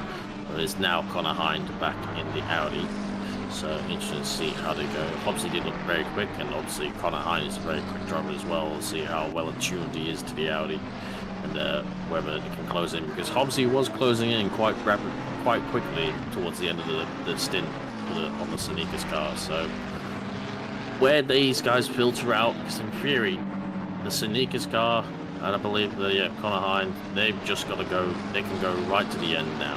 Whereas I believe the leaders still have to box again, still a lot of traffic up ahead for these cars to navigate, that said. And Yeah, there's also car 8. Oh, this is busy, isn't it? Up in here. a lot of cars. Gonna say, you know, car 8-1, the Alpha Venturi car is definitely, you know, closing the gap a little bit, especially during that pit cycle. There's only, I think it was about a 15, 16 second margin now, whereas there was about a 3/4 of a track difference before the 878 pitted. John, not like this. That orange car still hasn't let him go, despite the whole straight there is just looking at the car ahead. I think he's fighting for position, which John won't care about one bit. They're moving around up the hill. John's having repeat nightmares here coming up to the bus stop. He's thinking, what's going on? Let him go, come on. There we go, finally. The car's been in enough wars as it is, and doesn't need any more, to say the least. But yeah, they got to fight for their own positions, to say the least. Whether that was for position or whether that was just a blue flag on blue flag. Ooh, Samuel car, I think, in the number 7 car got checked up quite heavily as well. So yes, this car's a little bit further down than it should have been as well. The Chase 7 did cop an early penalty, but I'm not sure if the Ferrari's really got the pace of these front-running cars as well. Like the McLaren, the Audi, and the BMW GTR and the Aston's definitely been very, very strong. Not that Ferrari's been slow, but we haven't seen too many towards the top other than the Samuel car and the 599 Convoy car as well. So less than half an hour to go. See if there's any more pit stops in the pipeline. 991 of Rochford doing very well, right up there in P7. See if there's any more stops to come for that car as well.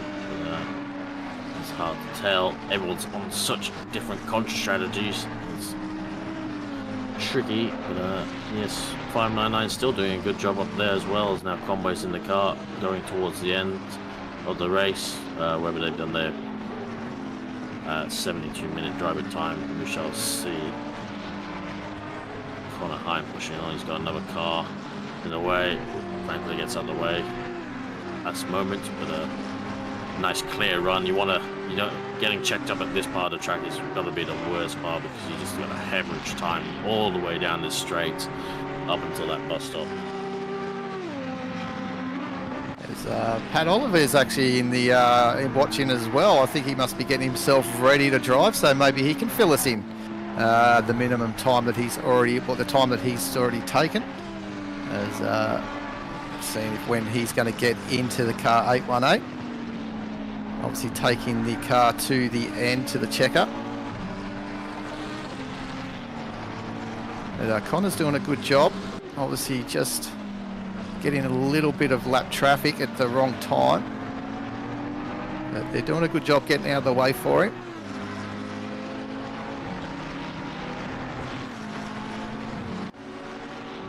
Six seconds between Syndikus and Connor Hine. It's definitely definitely one to watch, if not for the lead, if it could be for a podium places. I think it is a battle with the top 4. You know, and maybe still Kyrone in number 3, the Farhad car, so I should say. Yeah, they've been going along well, haven't they? But I think there should be another stop, and they might not actually be, and they might just not have the pace of these other guys. That said, it's it's Convoy on this racing return, to my knowledge, and showing he's still got it in the Ferrari as ever, and speeding along, and can't say enough good things about Mr. John Convoy, the other JC in my life. There you go. Yeah, so obviously, Pat Oliver has said that he will be in the car to the end of the race. They expect the car 818 to pit again, probably very shortly, I guess. But with only 25 minutes remaining, so have a nice drink, have a break, and do those stretches before the last stint.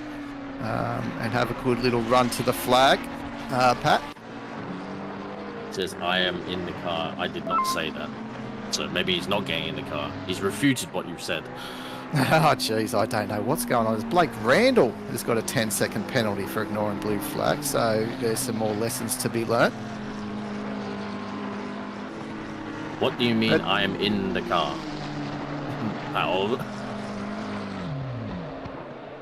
That's what I thought. Was he typing away when he was driving? But we've definitely got Zachary on our screens here in the 818. So. Oh, he's just being coy. He's playing with Sodom. Of course. Of Smart course Alex. he is. Only Nissan drivers do that. Is that right, Cameron? Yeah, they're pretty unbearable. Oh, I picked the weird car. So the Z Challenger Racing of OOR, Chris Tang, doing a great job out in front. 15 seconds the margin, so that has actually dropped, guys, just a little bit. I did mention it was 16 seconds, so it's only a fingernail in it, but they are slowly getting a little bit of run through the traffic maybe. So they're holding stations, put it that way. So it'll come down to how long these drivers are going to be actually in the pits, how much fuel they're going to get on, and with this driver change as well. The 878 car is going to come out relative to the Syndicus 9 car because they're just going through turn 7 now. Yes. And a 30-second stop, which I'm not sure the transit time here. I imagine it's probably, let's say, 18 seconds. Something like that. So you got like a 48-second overall pit stop. And so could be close based on where those guys are on the track. They have been getting through a lot of traffic, which could be the deciding factor on how close they are going to be. Yeah, it's going to be exciting. Absolutely. You can see, shout out to 277, the were leaders of the track, unfortunately for their disconnect. They said that they could possibly get towards the top 10, and they're not far off it. And they can go for a final push and get pretty close. I reckon they can still do it. And they're coming into not far away from P12, only 3 seconds up is Matthew Herod in the Aston Martin. Yeah, storming drive, absolutely impressive, I'd say. As Fahid's not Fahid, I think it was the 991, sorry. He's just leaving the pits. They come in for their final pit stop. Out of position 7. Oh dear. Well, that's Fahad out of contention. Yeah. It's a 15-second penalty causing a collision on lap 86. Only the last lap, so I didn't catch that. But that is not how you're gonna win this race with 15-second pits, 15-second penalty, which I imagine they will serve after the race. Oh dear. And the race all means a little bit more as well, like right down through the field, because obviously this is a mini endurance championship with 4 races in the American Tour, so there's points on offer, a little bit different to the random endurance sort of series. I think there was points still in offer, but a lot of people treated those long events at OOR, so thankfully do. The long 12-hour and 8-hour races, some people just use it as a one-off event. This is a little mini series, so drivers are really pushing to get those last points that may just help them in this 4-round championship as well. Absolutely, get your entry fee worth, to say the least. Oh, $10. You can't even buy a coffee and a pie for that. You probably $15 these days. Yeah. Come and race with OOR on a Saturday night. That's all right. Absolutely. As Connor Hines brought the gap down to 5.2, so he's brought down 8/10 on Syndicus after a few laps. Maybe it could have been like just a lap car here and there. That's all it can take. Unfortunately, it's how much time you can easily lose by not being on it. So come up to 818. It's closing in on your... Oh, there we go. Been avoided any potential cursing of your car that I think they were coming up to, so you got lucky there. Oh, I thank the race director for that one. 3, 2, 1, switchback. Hopefully we don't see... oh, there we go. Right on cue. Holding him right up around the toe of the boot. It pulls out of the way, lets him through. no harm done, as long as he doesn't race him here and outbreak himself. So well done, Michael. Closer than he would have liked. Would have even Yeah. liked it. A little bit closer, but anyway. Probably just trying to read the little comment on the back of the bumper bar if there is one, because some of the drivers have had some nice little comments on the bumpers as well. Some crazy livery designers. Indeed. When are these guys gonna box? When? Imagine maybe I'll leave it to the last 10 minutes. We shall see. Trying to still get a read on what the gap is between the leaders and the let's just say the rest. So it looks like that obviously as all we can gather at the moment, I think, is the 191 has completed their stops, and probably the Audi behind them, because they stopped just recently. So they don't think they have to stop again.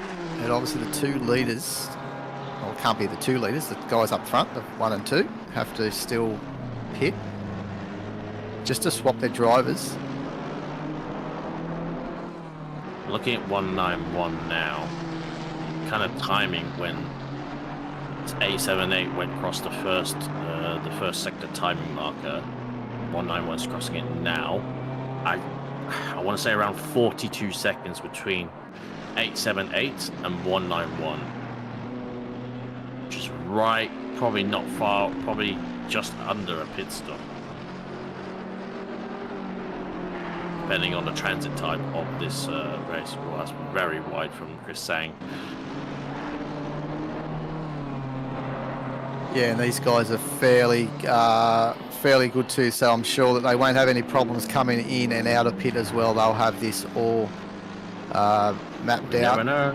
See it never even know. on the pros. Like, yeah, I think we saw the Audi unfortunately lose a second or two with a bit of a miscommunication, and yeah, it can happen to the best of us. Rest assured. Yeah, I guess also if they do not quite step on their marks as well, sometimes it does delay them a little bit as too, where they get themselves repositioned before they lift them up on the jack. So yeah, you're right. They can maybe come in a little bit too hot and just miss the market a little bit. And the more that they miss it, the longer it takes for them to reposition the car to get up on the jack. So there'll be a bit of pressure for the two of the guys up front at the moment, knowing that Sonicus and Hein are pretty much hot on their heels. And that track temperature is just going down as we speak as well. Cameron down to 24 now. Those shadows are just getting ever so long. That's the slap times. Yeah, we could see maybe come off the 277. Still hold on to that fastest lap. He was there when I first joined the commentary booth. And Honestly, still not holding it. surprised and Curly, like, even as quick as this BMW has been, I think, like, even like, yeah, Curly was all over them in the first part of this race with the Aston Martin. Like, not surprisingly, he is one of the fastest drivers, fastest Aston drivers in the world, dare say, as well, as Farhad comes in to serve another stop, which means he will have to serve that 15-second pen as well. So I'm guessing that they weren't able to get all their driver time in, so they'll have to come in. Maybe they'll do a short stop, maybe they'll take tyres. There's only 60 minutes left. There's no real point taking tyres unless you're doing a driver change at this point. We'll see what they do. Right. Yeah. I don't think they're in the contention for this race win, put it that way. Nah, they're not, but let's see if they can hold on into that top 6, or if he's going to probably maybe drop the position with the Aston in the 7th position at the moment with Blair behind the wheel. Be interesting to see where this car comes out when they do. If this car boxes again, which we believe it should do, and hand over to Pat Oliver for the end of the race, I dare say these guys might not be, may or may not be walking away with some trophies, but they will be, I dare say, winning the silver class because they are that far ahead, and they've got bloody Zach Smith in the car, so man go fast. That man does go fast, but Look at that 15-second time penalty as well that Fahad had in that number 3 McLaren's dropping him right down out of the 10 now. So his race is over unless the guys in front of him still need a pit. We've been looking a lot at the front of this grid, but still the rest a lot of big patches and lots of big sort of like gaggle packs of drivers still very close. In this, we may have a very busy pit lane very shortly. So as I said, a lot of it may be the last 10 minutes, I think, Cam. So let's wait to see. We may see a lot of P's popping up on our timing monitors. I'm just hoping we've understood the rules correctly. I might have just came in here and sent a curveball to everyone, but it's good. I think it's good. Might have fooled everyone, even myself. The Amstrats, they're so good. The pros don't think about it. It's like in other esports and like shooters, they do stuff people wouldn't expect. It's Connor Hine now down to 3.2 seconds to Sneakers. Oh, it's gonna be very interesting. Wow, a bit of sideways as well from the Audi. Pushing. Go on, Connor. So for all the guys watching on the stream, well, let's start letting us know who you're supporting, who you want to see a good result, and obviously we'll try and keep an eye on them for you. Zach is up on the strike. He's not Zach Brown.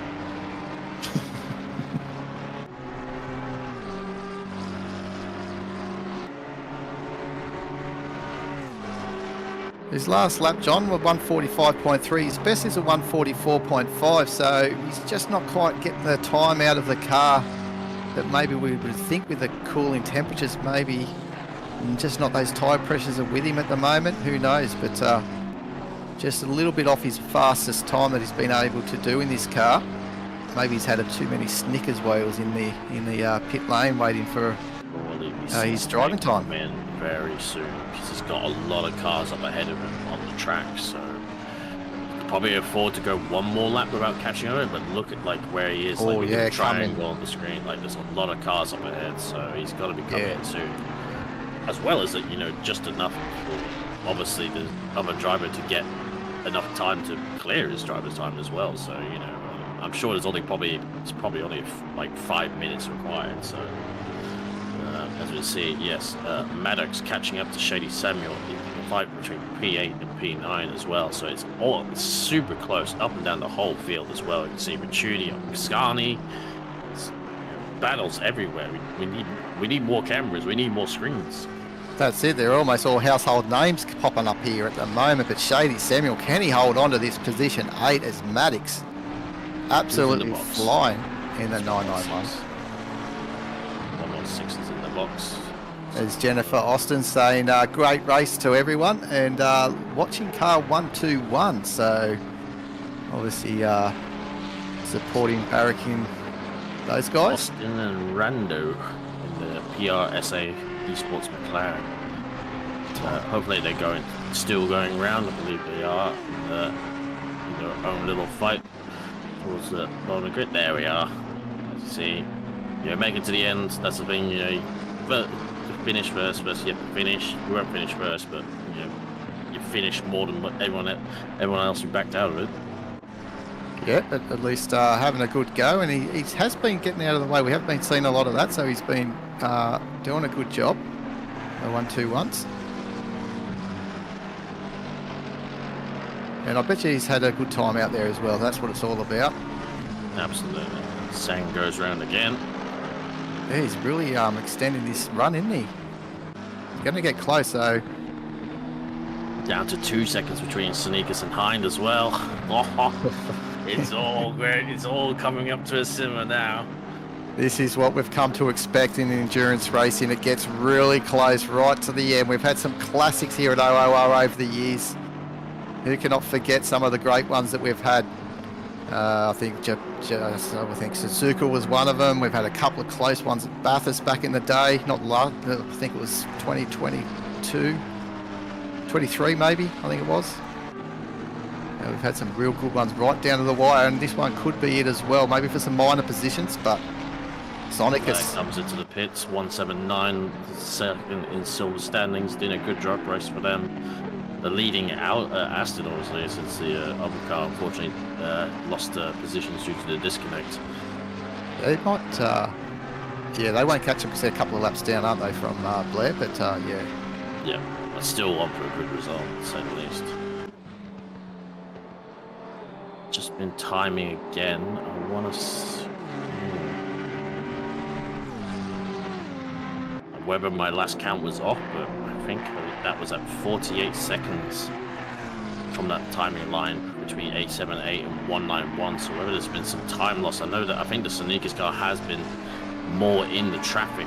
As you can see, like, look at all the cars behind them on the track map. They've had to negotiate a lot of all that. So maybe there has been some overall time lost for the 191 car. And yes, will that decide their fate in the pits? 878 goes around again. So the Kovacs Racing crew are obviously hoping he can hold off the Audi just behind him.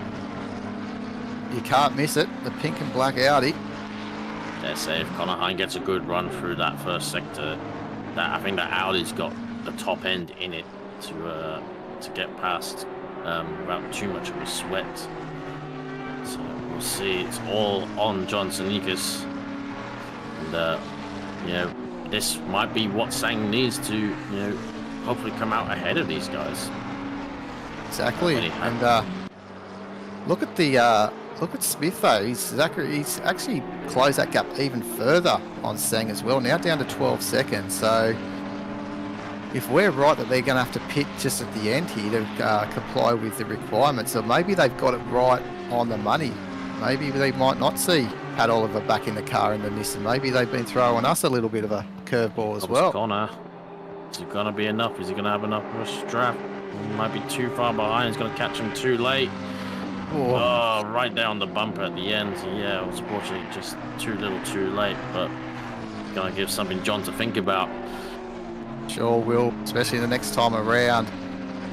I think Connor's just trying to find a little weakness in front of him here with John's at the moment, but John's driving this McLaren very, very well. Sang goes around again, so I'm hoping to have it. It's going to be right on the limit. Zach Smith goes around again. I just want to know if we're wrong or not. I just want to know if we're... Well, how I read the rules was that the second driver has to drive at least 40% of the race distance. So that is 72 minutes.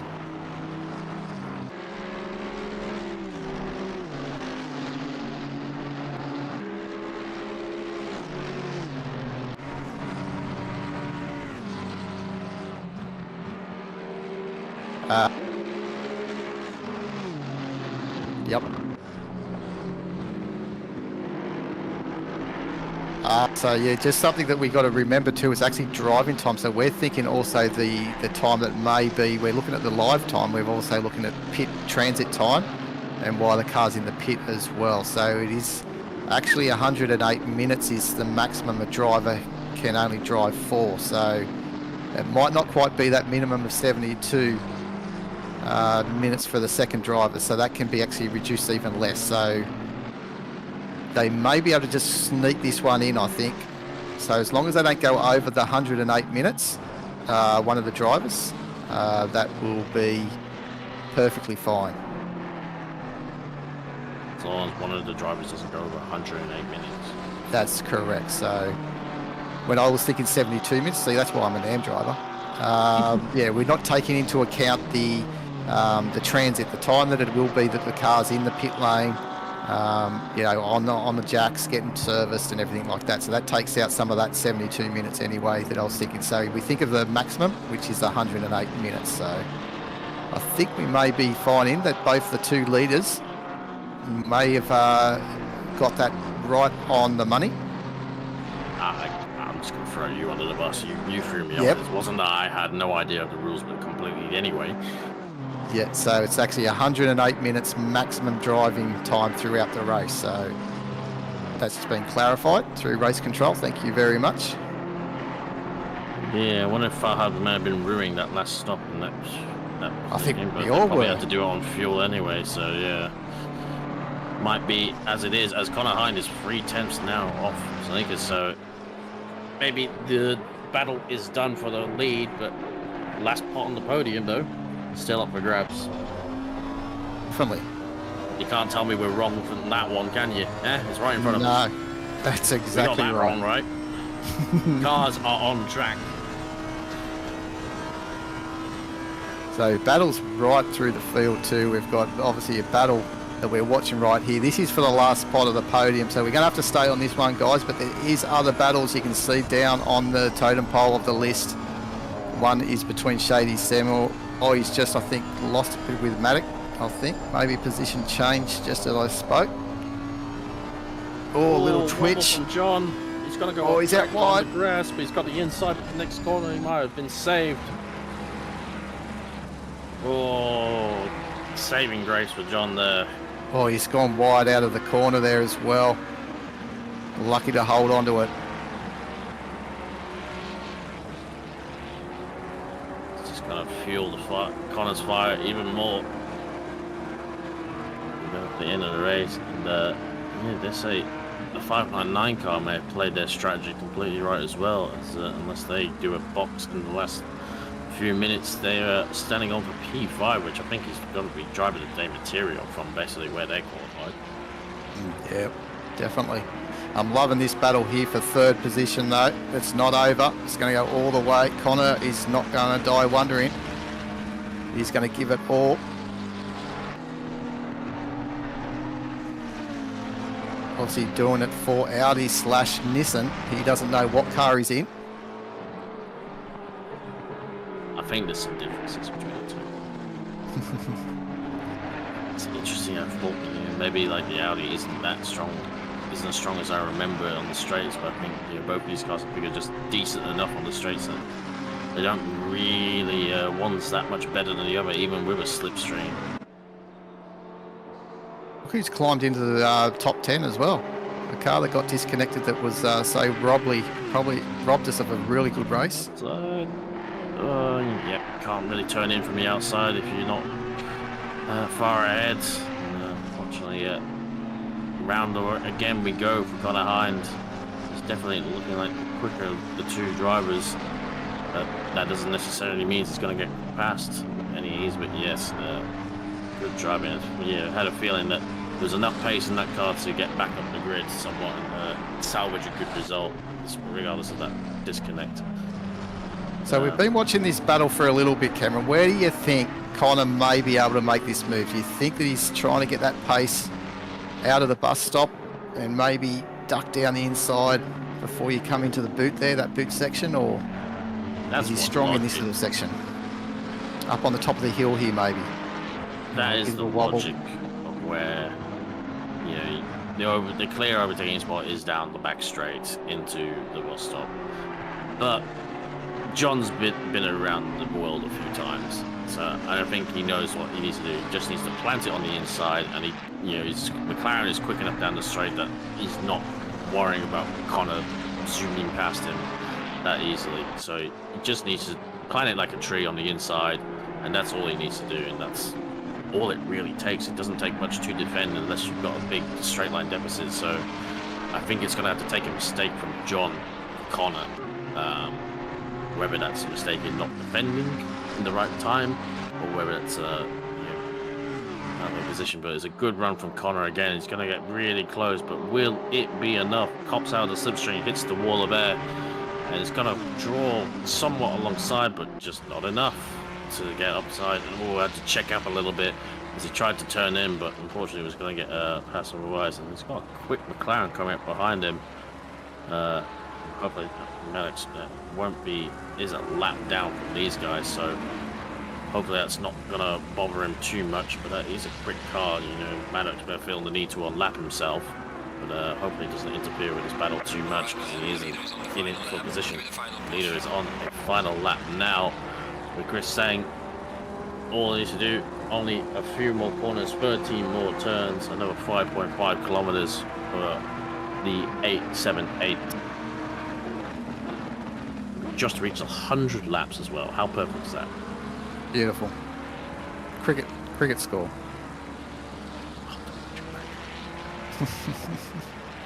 Lexus was talking about cricket as well. I believe it's Oh, Lexus. raise your bat. Come on, raise your bat, Cameron. Raise your bat. Yeah, how poncy Right. you sound. Hey, raise your bat. Here we Doesn't go. people So watch cricket one or off more the head? lap to go. We are off our head. I was telling you about a 72-minute minimum Oh, driver it's a good stint. run. It is a good run into turn one.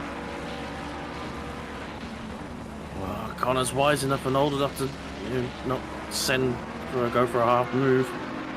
Bit wide there and get a good run up the hill. You want to be far back enough that you can build up that speed and not catch him too early, but whether it's Got a run. got to Might be the run. camera angle. He has to pop out quite early though. Probably earlier than you wanted to, and he's just on the wrong side of things. And even though that car behind him is for, not for position, and just having that there is just another distraction. It's just not what you need. As Sang's entering the final corner now to take victory here. So a good run by Chris Sang. And Wonk, a good job to take this first round. Oh, as car's checking up not to have to do another lap. And there you go. Beautiful job Excellent by driving, KX78. along with the ABR car of Smith and Oliver coming in to take silver honors. Lol. But as we jump back to the fight for the podium, it's close. Is it close enough for a move? Not currently, as Connor's getting really close, as Maddox is getting really close to him as well. Another Kovacs car. I hope there isn't too much inter-team collaborations. Conspiracy, hashtag conspiracy. But yeah, I don't think it's going to be enough. And it needs to going to be a pretty wild mistake from John to lose this out. Connor's been right there, pushing him all the way. But they What a come round to the fantastic final motor corner. race. Well done. Excellent racing by these two. P3 for Sneakers, and it's almost a dead heat. 0.0089 between the two all the way to the end. Well done to Combine, the 599, on his return to sim racing. And he's got the rest of the guys. Chris Taylor, the 695 Honda. Maddox comes on P7. Shady Samuel in the 7 car P8. S. Davis in the 05 Motorsport silver class car did an excellent job in the BMW. And finally, what could have been for these guys, the 277, the fastest lap car, comes home Yeah. for the P10. Sensational job to get into that top 10 though. When you're down and out, that was a great drive by those guys. And Scarnett comes home in the classic livery of that Nissan.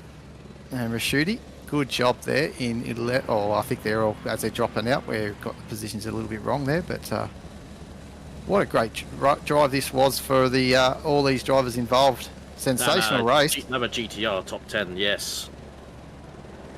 Asterisk. That's it. To be confirmed, maybe. Yeah. As the donuts of Bartlett in the Convicts and Colonials. Long, hard race for everyone. Well done for finishing it. It was definitely would have been easy to throw in the towel despite all the carnage that happened in the early part of the race, but well done to everyone for getting towards the end and giving us a very, very entertaining motor race on this Saturday night. What a great way to enjoy that. And 3 weeks' time, we've got round 2 Yep. in Indianapolis. Yep. So we wish you well and hope you come back for then as well, and we'll do this all again.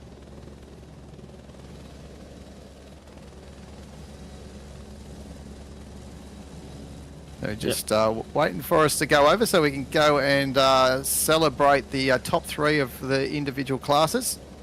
There's a few guys just coming in to finish the race. Green light. Go, go, go.